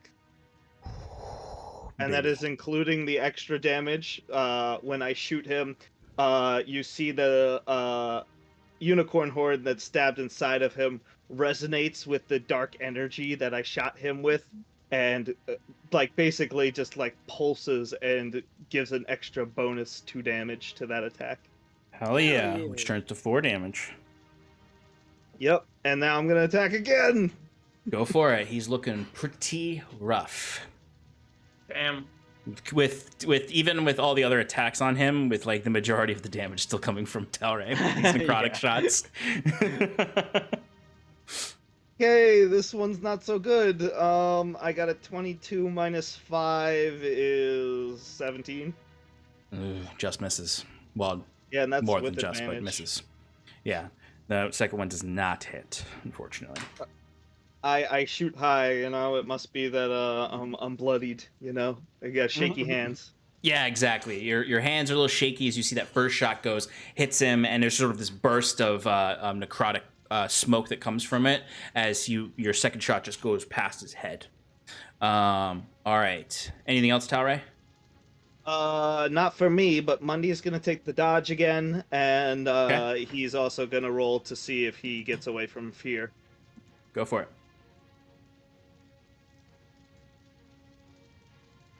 Has to be an 18. Okay, he got a 19 plus 2 is 21. Mundy is no longer afraid, and he's now immune to dark words. Sweet. We all... I'm going to Everyone write except on my Sarathil. character sheet that I'm immune. And Ekbralgoth. Okay. Ekbralgoth, you're up. Okay. On Eckerd's turn, going to move 20 feet up to Sprig. Okay. Bonus action. Cast Baleful Interdiction on her, giving me a attack with that. I have Absolutely. advantage, and I'm using Great Weapon Master. Yeah. Ooh. I hate using the custom roller. 11 plus. Use those real dice. That's fair. Oh, yeah. 11. I just realized what you meant because you don't have the actual class in there. Yeah, that's really what. 11 plus. Sorry. 7 is 18? 18. Does an 18 hit? An 18 Greg? does not hit. Okay, well that's all right. Because I've got that advantage, and then Ekbaralgoth is gonna basically just drop the sword, and you watch his hand start to ignite in this necrotic energy as he is going to use his infernal conduit and make a melee spell attack on her. He's going to use his infernal conduit. And Go for it. This means that he gets. We'll see if this attack hits. Okay. It's a plus 10 to hit. I have advantage. For a 22 to hit. 22 would hit, but she's going to use her reaction to cast Moon's Grace, which is that feature, if you recall from the last fight with her, where if an attack hits her, she can blink behind the target and get a free attack on them instead. Well, it's really good that she did that. Otherwise, I was going to hit her with 7d10 necrotic damage. So I plus 6d6. Yeah. Oh yeah. I know. Okay. I know how you work. Okay, now you know. And I'm also like just slowly remembering how cool Sprig is and all these features that I keep forgetting she has. Mm-hmm. That's fair. And her whole purpose is that she's supposed to be hard to hit. Okay, so that's with her moon sickle. So that is going to be a 27 to hit. That'll hit Captain. Okay, that is going to be 14 piercing damage plus 6 radiant damage. Okay. I'm sorry. Okay, anything 12? else? 12 piercing. Yes, 12 piercing. Okay. And Anything else in your turn? bonus action move. No, that'll end his turn. Okay, so you watch as you. I really love the description of the conduit ability, and as you go for that kind of spell attack melee grab with it, you kind of just see her sort of shift and sort of destabilize, almost like the blur spell, and then appear behind you, almost like her whole form turned into a small twilight shroud, and just moved like almost like through your arm as you came to grab down with the conduit. She appears behind you and brings this slice of the holy blade across your back. Before she then, you hear, you kind of turn and look at her, and there's almost a smirk on her face as you hear a very light giggle, actually, as she then waves goodbye to you and turns ethereal with her legendary action.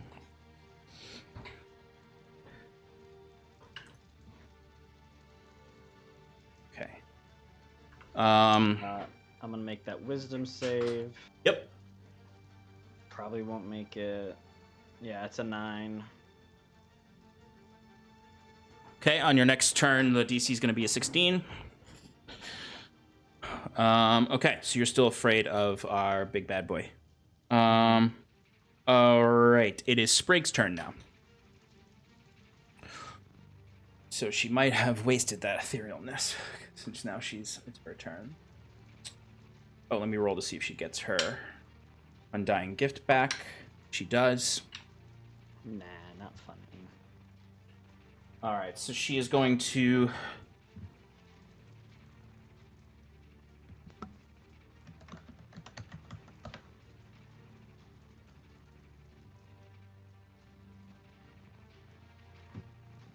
She's going to blink. Burn. She is going to burn, actually, when she comes out of etherealness. That's right.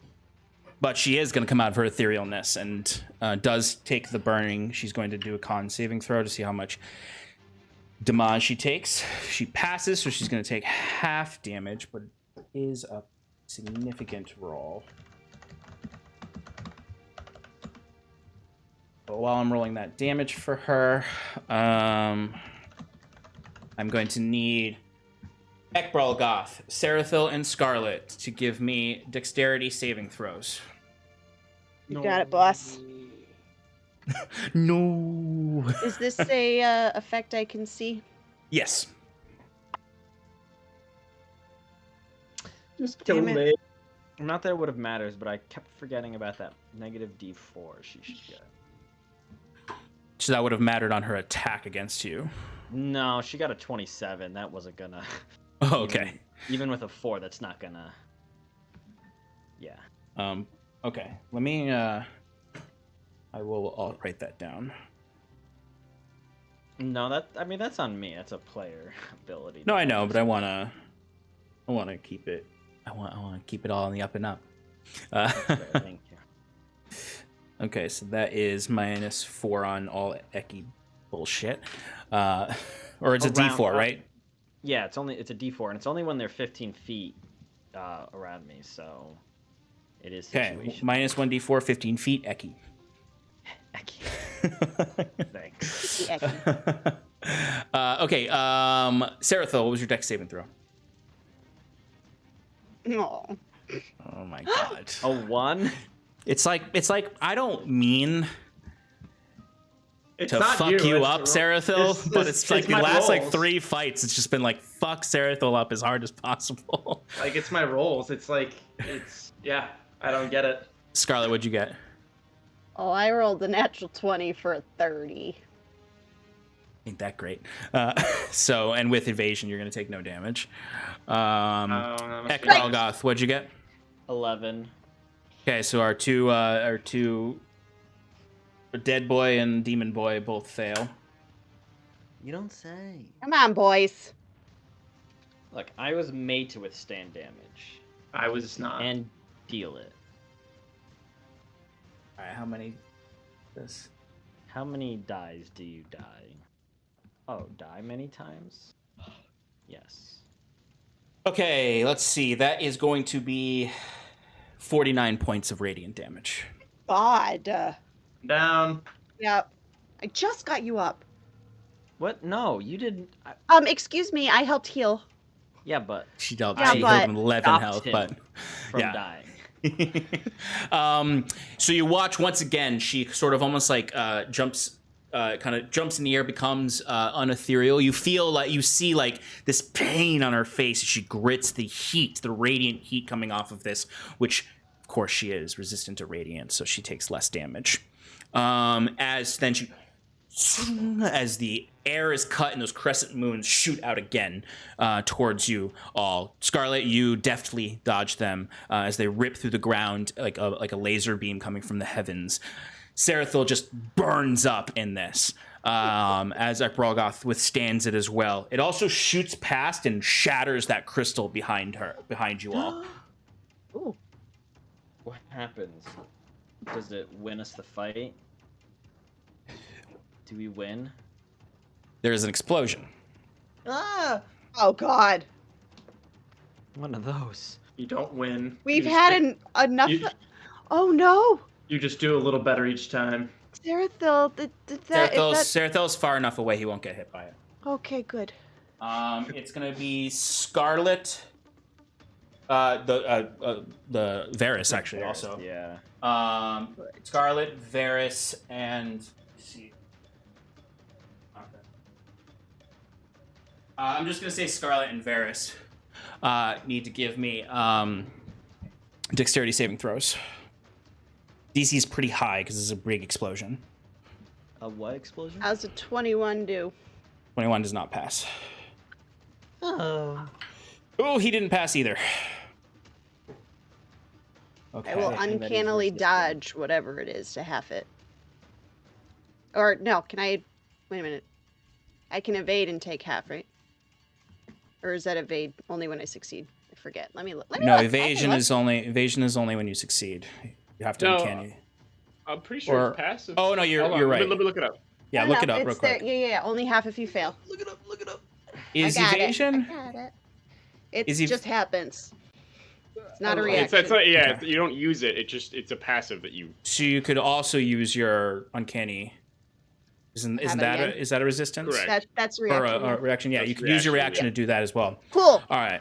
So it's We'll do 43 that. points of radiant damage. So All right, evasion has so- it to 21, and then down to 10 with your that. Excellent. It rips through Varys, Good. bringing him to 0 hit points, which does, Oh. if Doesn't you that do recall, triggers Yeah. his timeless wake. Is this uh, another big explosion? Yes, chain reaction explosions. Yeah, good. All right, everyone within 30 feet of Varys, God which damn I'm it. pretty sure is almost everyone. Yeah. I'll just add 2 death. No, Two, Sarah. two failures. Is Curon affected? Curon is affected, actually, yes. Okay. Because the only thing that can actually penetrate the Aella Shroud are area of effect. abilities. So Curon is affected. So I need everyone to make Constitution saving throws. Sarathil, obviously you fail and take the two death saves. Con. Okay, I can do that. 24. Wait, con saving throw? Con Yeah. save, yep. Bitch. Oh, thank God. Jesus Christ. 24. For Just Miss tell us how much Scarlet. damage we take. Jesus. I did not do well. I got a Nice. 24 also, but Mundy not so nice. Yeah, I gotta say. Okay, so there's two different types of damage. So, all right. Anyone who got lower than a 22 fails. Oh, okay. I wasn't gonna make that anyway. Everyone who succeeded takes half damage. Which Scarlet, it is not Dex save, so you can't evade. I know. What kind Just- of damage, though? I'm raging. Two types of damage. One of them you are resistant to. All right, so first round of damage for everyone, 18 points of fire damage. Oh. Mundy's dead. No! Second round of damage is 21 radiant damage. Oh, no. God. It's fucking radiant damage. Oh, boy. I'm still up, but I am not looking good. So I only have the radiant. Yeah, you only have the So- radiant, yeah. So I that's have 10 both. radiant. Oh, that bro, God, he's a demon. Well, I mean, you gave me the sword that. Oh, that's true. I forgot that the sword is what does that. All right, so you watch as this big... Yeah? Sorry, I'm just gonna use a reaction to reduce the damage more, absorb elements. Oh, yeah, go Oh, for nice. it. You can only reduce the fire, so that goes down to 9. It's fine, I had resistance for the other one. Cool. Yeah. Everyone who failed is blinded. Aw, tits. Joke's on you, I already was blinded. Dead blind. My eyelids are closed. My eyes were already closed. So as you watch this huge explosion of the crystal shatters about, damaging Scarlet and Varys, and you see Varys is kind of like he falls to his knees, or to one knee, and you can see his skin, sort of erupted flesh, is sort of pulsing with a radiant energy until he kind of bursts forth with this it's called undying fire. As this undying fire shoots out from him, and you can see his flesh almost cracks off of him, and his flesh is radiantly glowing, like he is elemental in form, not corporeal. As he's standing there, you can see portions of his flesh are crisping off and floating in small little clusters of ash, and then kind of just all over in different areas as he stands back up, ready to fight with some more HP. And he has access to his mythic actions now. Guys, I don't think we're gonna win. We always win. We're the Wayward Five. Do we? Yes, we've lost how many party members? We always win. I maintained Sacrifices are concentration. That's pretty good. That is pretty good. Okay, everybody. With that explosive regeneration, we are going to take a break. All right, folks, please stick around with us. We will be back very shortly to continue this fight to see what happens to the Wayward Five. Spoiler alert, we die. They might not live. Maybe they run. Who knows? Running is a thing that exists in the D&D. Really? Are you sure? No. No. We don't run. All right. We'll be back in 5 minutes, folks. See you soon. Bye.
Welcome back, everybody, to Advantage in Paradise. Oh, God.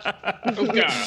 That is exactly the expression on all of our characters' faces as Varys Moonbound, the champion lost to time, has just been brought down to 0 hit points, triggering his mythic reaction, Timeless Wake, and he is now reformed in his Radiant Terror. And they are all below, or almost below 50 HP. So it should be very interesting to see how we move forward. Starting with Timber, with Varys on deck. Rawr.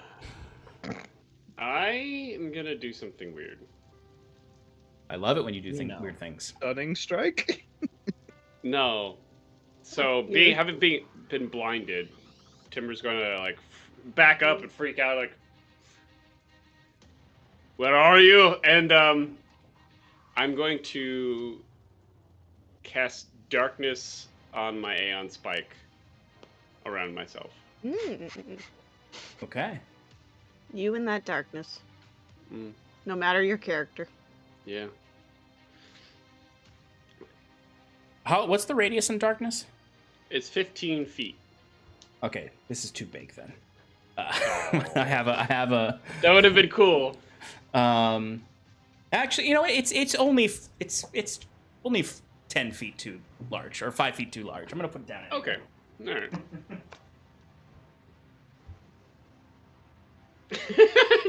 Yeah, perfect. And Slide it under. Yeah, there you go. yeah, much yeah. That's pretty cool. With my bonus action, or sorry, I don't know if you'll let me do this, but I'm gonna do it anyway, or see if it helps it. Do it anyway. With my other attack, I'm gonna try to like back up a little bit and try to like feel for where that Aella shroud is. Okay. And I'm just going to say, "Give him back!" And like while like blinded, and try to spear the Aeon Spike into the shroud. Okay, so interesting. Because of the significance and the artifact nature of Aeon Spike, I'm going to allow this attack, but it's going to be a very high AC for you to beat. You got it. You got it. You got it. Okay. All right. So you do still have disadvantage on the attack because you are still Blinded, yes. blinded. Okay. Well, But you'll it's not- no longer be blinded after this turn. Okay. So that was 19. It's not gonna. Yeah. Oh, wait, Can is I there- use? I have my bonus action to do so. Yeah, you can keep going. All right, that's it. So.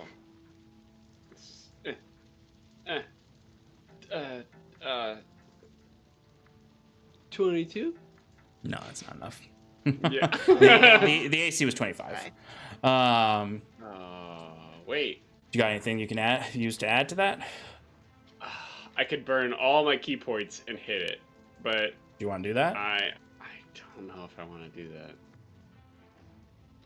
You got I 10 can't seconds to really decide. Yeah, I'm not doing it. Yeah. Okay. Okay. Let me see. Wait. Clever girl with the darkness. A lot of his abilities do require him to see things. Good. Let me see. Does he have blind sight though?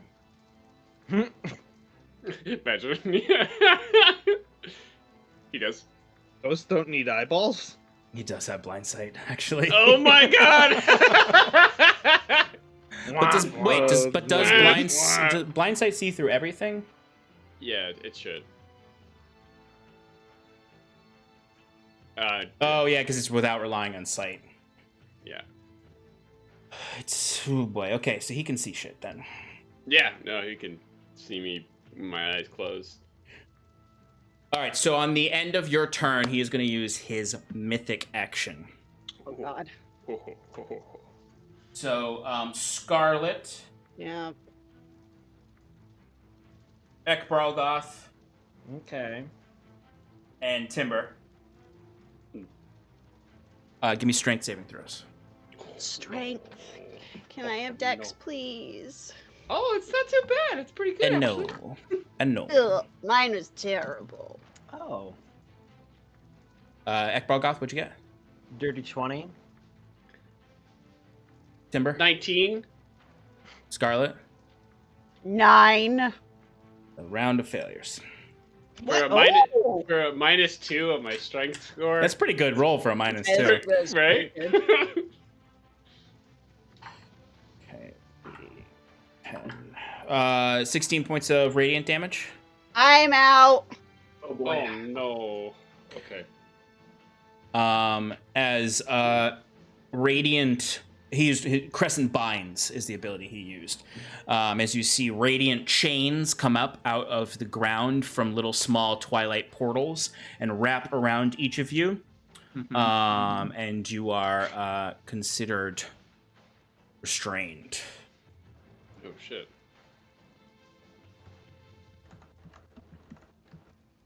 Well, I'm restrained and unconscious. So an unconscious Scarlet is wrapped up in twilight chains. Okay. It's Varys' turn now. That break concentration, Timber. Oh, thank you, Clayton. I have to do that. It's a DC 10. No, I'm good. I'm good. Okay. Got 21. Okay. Let me roll to see if he gets his Undying Fire back. He does not. Timber, he's going to go for his attacks on you, since you're the main threat in front of him right now. Mm-hmm. You are restrained, so it's advantaged. Right? Okay. All right, yeah, that'll definitely hit with a 31. The first one, second one. Wait. Oh, wait. Roll for your mirror image. My last boy. Oh, no, it hits me. It hits me. Okay. Second one is a 23. It hits. Okay, roll again for the mirror boy. Mirror boy. It hits my mirror boy, 17. Okay, so only the first one will hit you. Is that your last mirror boy, or you got one more? That is my last mirror boy. Okay, the twilight, the mercurial shroud has fallen. It did its job. I was very proud of it. Yeah, it did. That was excellent. That was Sean's creation. 15 points of piercing, and Wait, this is when it hit my. this is the one that hit you. Oh, okay. And then 9 points of radiant damage. And he can cast a spell. What? Every single time his multi-attack is 2 attacks and one single action spell. There's a reason why Roderick said, "I can't believe she sent him." He's the strongest champion. Very spooky. This is the second time we're up against him. And last time he was alone. Yeah. It's true, he wasn't alone last time. Except he did dominate the Balefane to help him last time. Hmm. Ooh. Fucking Balefane. Balefane.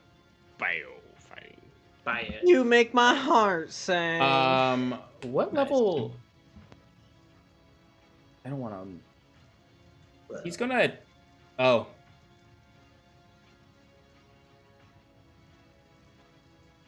He's gonna cast Daylight. Oh shit. Yeah. To rid of eliminate my- your darkness. Yep. Does that do damage? Does not. No. Okay, good. He holds up his scepter, and you watch as the moon crystals at the top shimmer out this blasting moonlight that completely dissipates the darkness all around you.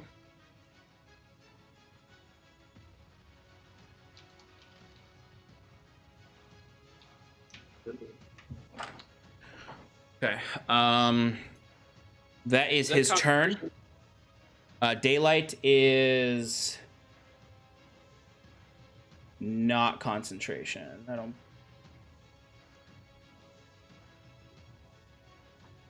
Nope, Also- daylight is not concentration.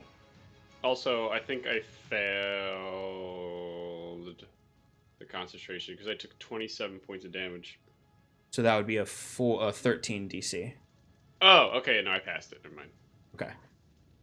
All right. That is his turn. Curon, you are up. Give me a wisdom saving throw.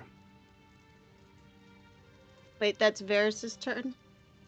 Sorry, I'm sorry. Curon, you're not up. Scarlet, you're up. Yeah, so death save. Oh, I forgot you were down. 16. Okay, 1 success. Now make a wisdom saving throw, Curon. Here it comes. Okay. I thought he was saying he got a natural 1. Nah, I almost got that up 20 though. 18. Total? Yeah.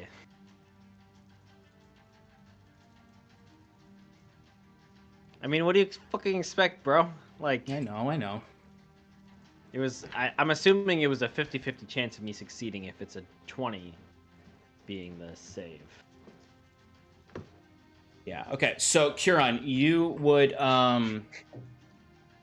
inside of the darkness, I would say within Aella's Shroud, this is the second round of it,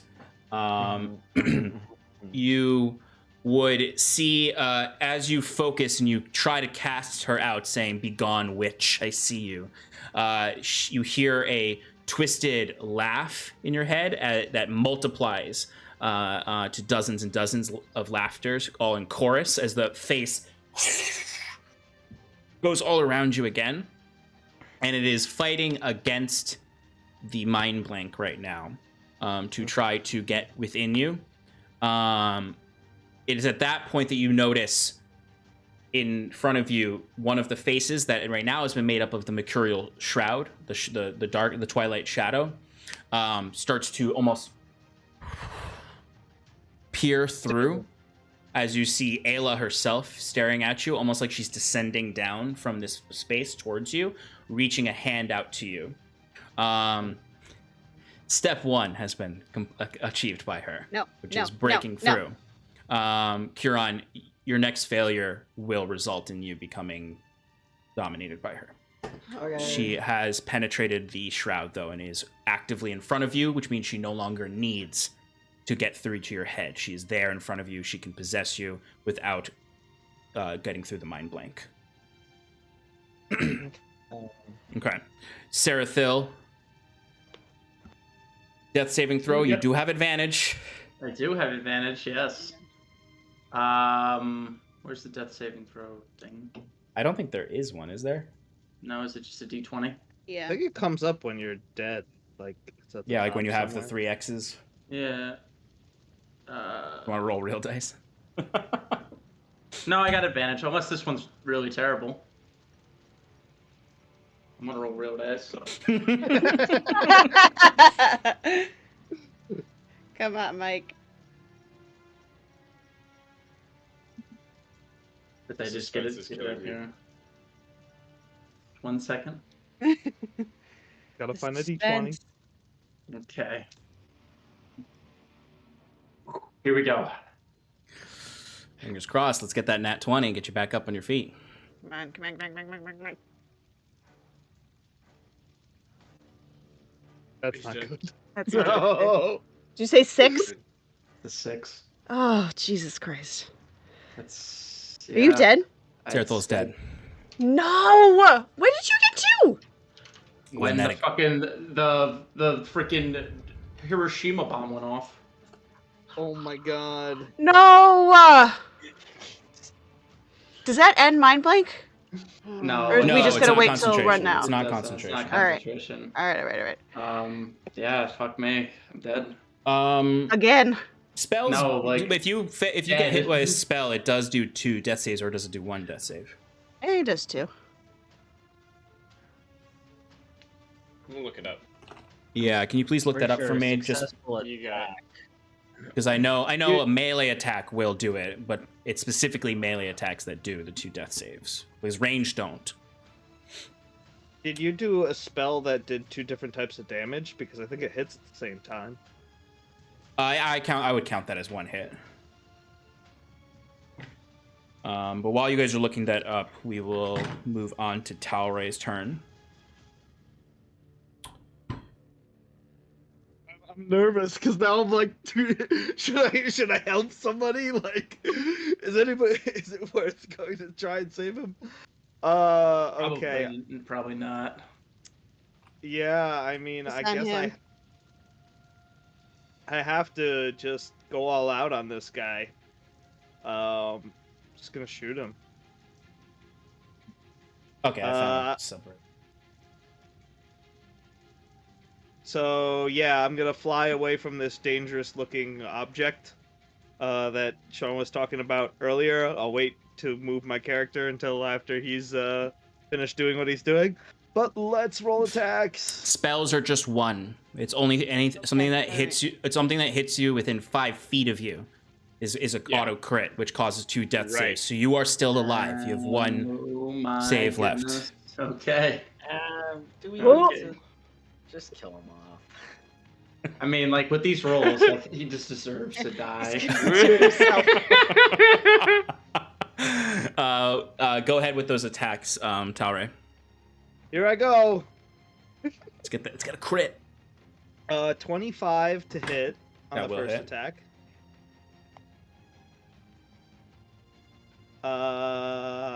12 plus 12 is 24. Doubled is 48. Doubled for the vulnerability. Yeah. Okay. And then here comes another attack.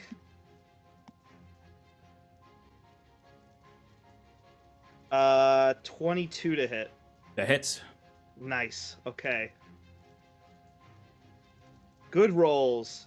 18 plus 12 is 30. 30 doubled is 60. Jesus. Nice. On the You've, necrotic damage? you've obliterated his temporary hit points. Nice. Aw, dude. He had 100 temporary hit points, Sean. What the hell? Which means he might get them back. Jesus. Okay. He dealt 108 damage there, though, so that's pretty damn good. Wow. That's awesome. I'm going to... I took those shots, and then I'm going to move and use my bonus action to hide somewhere, Sean. Whatever is Okay. the best place Go to ahead and give me hide. that stealth roll. Let's move you behind this. I got an 8. You think you're hidden, I guess. Okay. Ekbralgoth, you're up. Okay, so I'm blinded. I'm frightened. I'm alone between 2 dead people. Yeah. So I'll say at the end of this turn, you can do all the things. You can roll for all the things to get rid of like the well, actually no, it'll all go away. So except for the fear. You can Blinded roll for goes fear. away automatically. Blinded automatically goes away. Okay. Okay. All right. Gonna go Sprig. Bonus action. Cast my last Baleful Interdict. Okay. Because I believe that's the 3rd one so far, and I cast 2 previously. So I'm gonna make an attack. Go for it. Just gonna be flat attack. So that's a 28 to hit. That'll hit. So I'm gonna deal the 2d6, 17 magical piercing, and then I'm going to, since I've made the attack now, consume those 3 skills to inflict 9d6 necrotic damage. Cool. Nice. Her Wow. for 38 necrotic damage. Times then 2. times 2. Yeah. 76? 76. Jesus. Yes. Yes, 76. Holy shit. I'm assuming she's still up, right? She is still up, but she's bloodied for sure. All right, She and then I'm explode when going she to goes just down, too? make and then ignite the hand again and go for that infernal conduit attack using all of them 7d10. Here's for all the monkeys. 29 to hit. She'll use her reaction to dodge it and attack you. Oh, not the first attack. Because I forgot. Just the second one. Because I forgot. That's why I made the first attack. I'm sorry, but I forgot.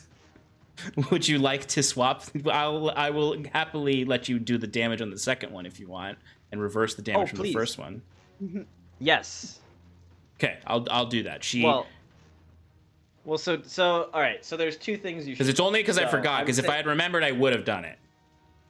Okay, so the thing is, even if I land this second attack, I still do the 9d6 necrotic damage. I do an additional 7d10 necrotic damage, and I heal that amount of necrotic damage. Maybe I won't let you. Maybe I'll stick to it with the second one. I'm laying my hand open. I'm saying, I assumed that she would try to resist the first attack, and in my head I was like, maybe she doesn't have a reaction. No, I will stick to what I would have done if I remembered. She does do the blink and gets the attack on you, so she is gonna attack you. Sure. It doesn't. I don't think that hits. That's a yeah, it's not gonna hit. It's a 15. Okay, so 15 does not hit. So I guess you can nix the 17 magical piercing. But I would. Yes, I'll nix this. Yeah, I'll just go back to what she was originally at. Right, but I would still consume those 3 seals. Do the shit. Where'd it go? The 38 times 2, 76. And then I am doing an additional 7. So the 76 still hits? Or is that hits on the second one? That hits on the second one. Okay, cool. So we'll still have that. Okay. Yeah. I forgot. Give me a quick con saving throw also.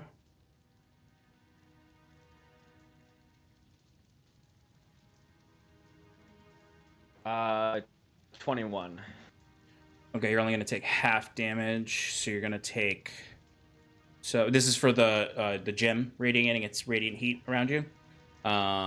If you're within 10 feet of it, it does damage to you. Oh, okay. So it would have been 23, so halved, because you succeeded, is 11, and then you're resistant, so that's down to 5 radiant damage. Okay. So I dealt 36 necrotic against her with the main attack. That's 72. So doubled is 72. I then heal at 72. Jesus. Bring me back up to 94. Okay. And is that everything? Yeah, that's gonna be everything. She's Okay. still up. Yeah, end of your turn. Fucking ethereal immediately. She's 3 HP. What? Oh, so close. No, I used my reaction to flip her the bird. Does that kill Okay, her? I was about to be like, what do you got? No. She dies of shame. Shame. Shame. Okay, so end of your turn, Ekbralgoth. It is now her turn. She's staying ethereal. Little poop head. She is going to... Let's see if she gets her Undying Gift back. Because she would be able to heal a bit if she does that. Does get her Undying Gift back. She is going to Undying Healing upon herself.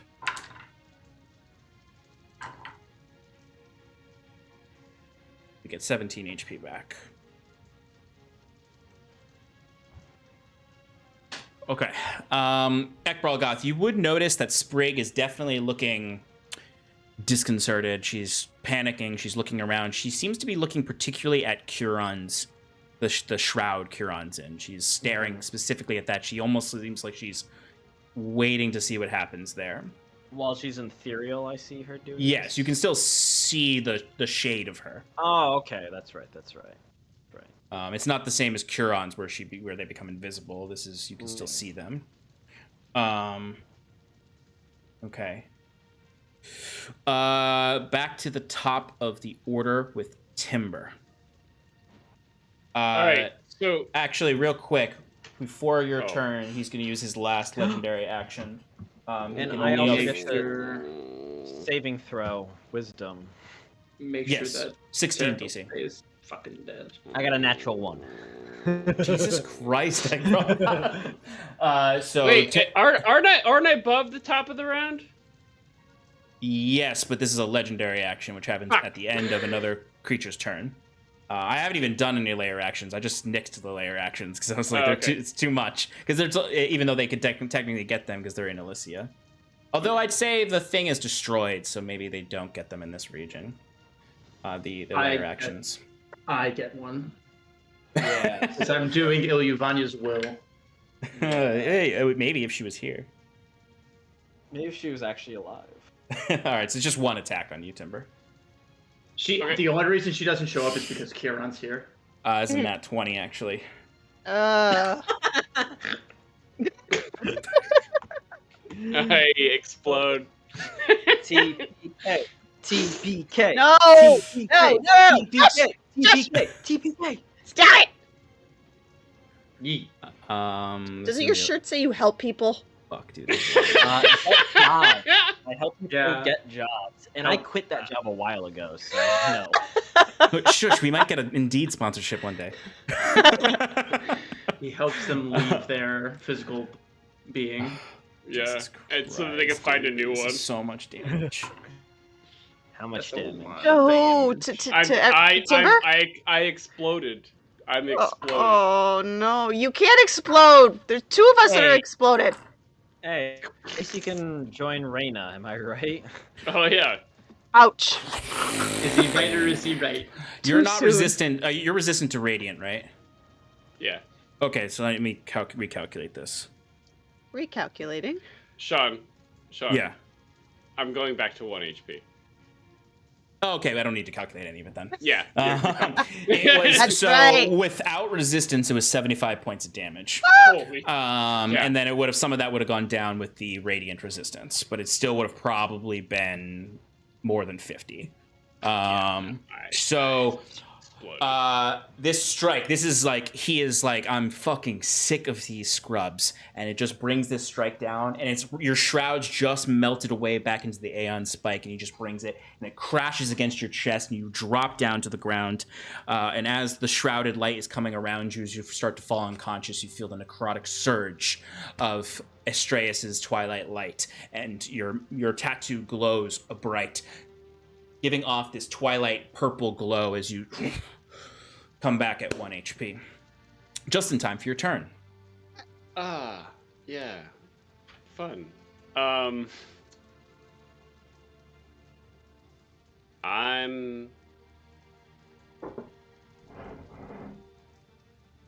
gonna do the dumb thing. I'm gonna blink out of this. Boink. Yeah, I'm gonna blink out. I thought you said boink. I'm gonna boink out. I'm gonna boink! Boink! Because I'm restrained right now. So I'm blinking out of the chains to go to Sarathil's body. Thank you. With my bonus action. I'm using my hasted action to shove a healing potion in his mouth. And then I'm running back, and I'm charging back into the shroud of Ilyuvanya with my Aeon Spike, and screaming, You stupid crap, moron! oh, come on. I got 18. Alright, second attack.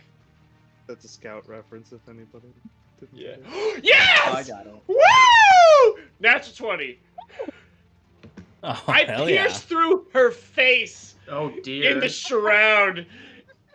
With the spike just right before Kieran's, and rip it through and said, "You're staying here on the primal plane." And I hit the button on his thing. Yes. Hell yeah.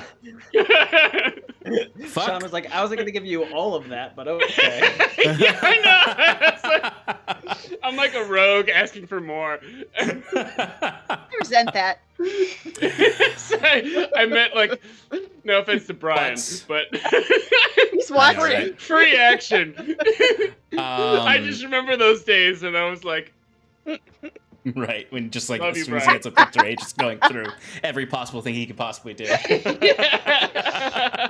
All right, I jump on their back, No. then I flip around, and then I stab him this way, and then I jump off, cool landing, run away, stab the other guy. Oh, there he is in the chat. There he is. Yeah. Thanks for being here, big man. Yeah. All right, so I absolutely freaking love the imagery of your spear going through her face in the shroud, and dissipating her form here.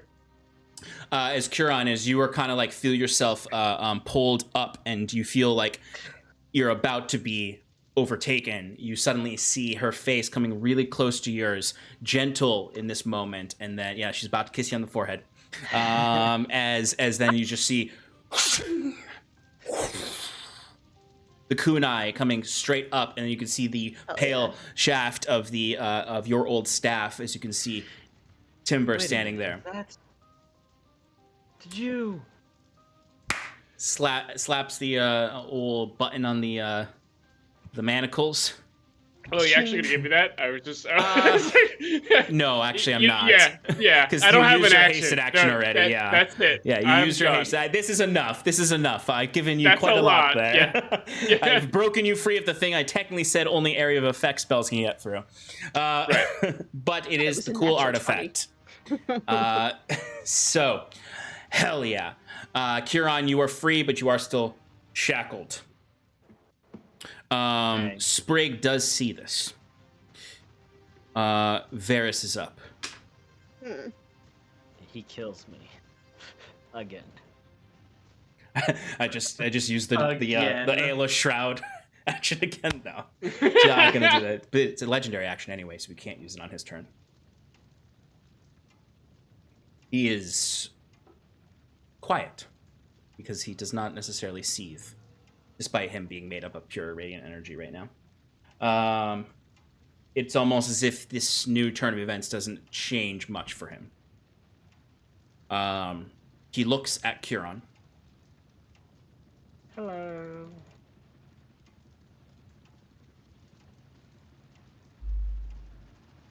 Heretic to the end.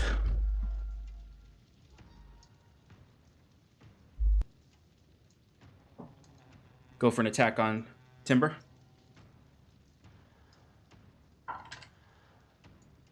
– 33. Jesus. Yeah, it's. Good Lord. Timber's down. Oh, Jesus Christ.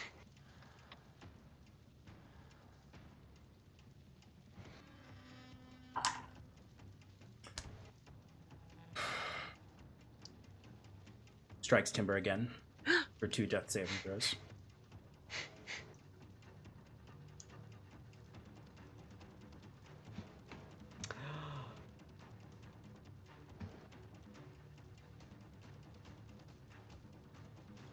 As a reaction, can Curon use his Bulwark Shield's ability to create a wall of force protecting Timber? No, Even though I'm because you're yeah, handcuffed. Yeah, that's fair. Is it really handcuffed if all you have to do is to press a button to take him off? Like, can't he just like put it against his arm or his leg? I think it's No. I think it's because it's attuned to like Alex. Oh, okay, I tried. Yeah, no. You if you have the manacles on, you cannot undo He's right next to magical you. Just thing. poop his snoot. Poop his snoot! Just poop his snoot! Gotta just boop the snoot. It's like a finger No, scanner. Just poop the snoot. Brilliant, Clayton. He strikes Timber's limp body with the mace, Ooh. knocking him closer to you, Curon. Like he was Timber fell unconscious, bleeding, and then he hits him again to almost roll his body closer to you. And then he taps the scepter to the ground, and you watch as radiant flames burn across Timber, killing him. Wait, killing him? Timber, Wait, but do you have any last words to Curon as he's above you, as you're being ripped apart by his character? Looking up at Timber, or sorry, Curon, just says, I wasn't meant to guide your journey. Take care of my children. Radiant flames lick around his fur, burning him as his eyes roll back.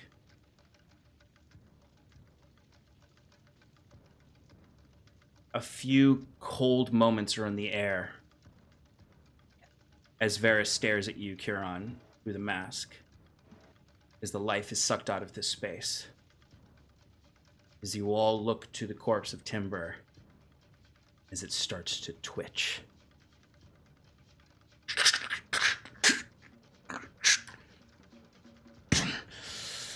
As the fur starts to shift and spikes start to grow out of his body. As Lou is being released out of the body. Timber doesn't get to die. Nope. And that's where we're going to end tonight. Oh, man. All right, folks.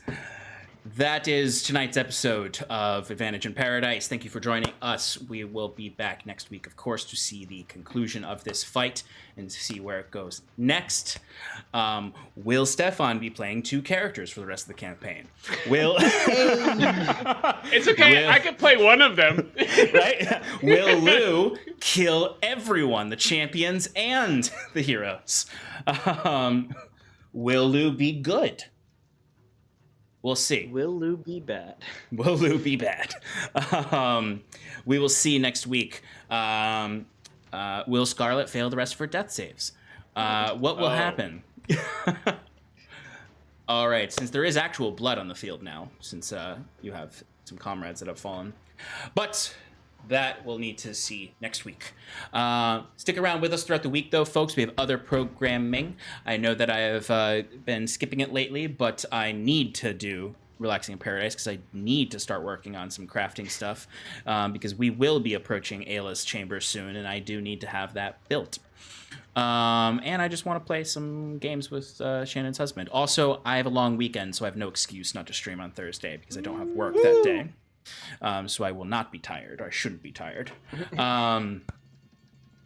Friday night is the Scales Above, where Shannon and I play over at Roll for Damage, which actually is also geared to be an epic fight there as well. I know you weren't there last week, Shannon, but we're going to be in a boss fight next week.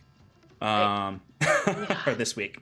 Sunday is the Sean and Shannon Power Hour, which we will return to recap this epic session and last session. So go check it out. And Strixhaven, yes. And episode 3 of the Arcane Quandaries of Strixhaven will be this weekend. So come join us for that and see the penultimate episode of that, as our heroes have discovered a mystery afoot as they go and seek out the journal of an unknown mage in the restricted section of the Biblioplex, if their minds can handle it. Yeah. Last we left them, they were being attacked by mathematical equations in the form of snakes. As they try to get into the restricted section. But this has been Paradise, folks. Who are we gonna raid? I am all my over mother's cookie cabinet. We are going to raid. Let's see. Ooh, we can raid. Let's do Geekly Inc. I like them. Should go ahead and give them our love from Paradise. Oops. They are playing a tabletop RPG. I'm not sure if they're playing D&D or something else, but go and give them our love. Bring some good energy. Thank you, folks. Everyone, say a good night. A good night. A good night.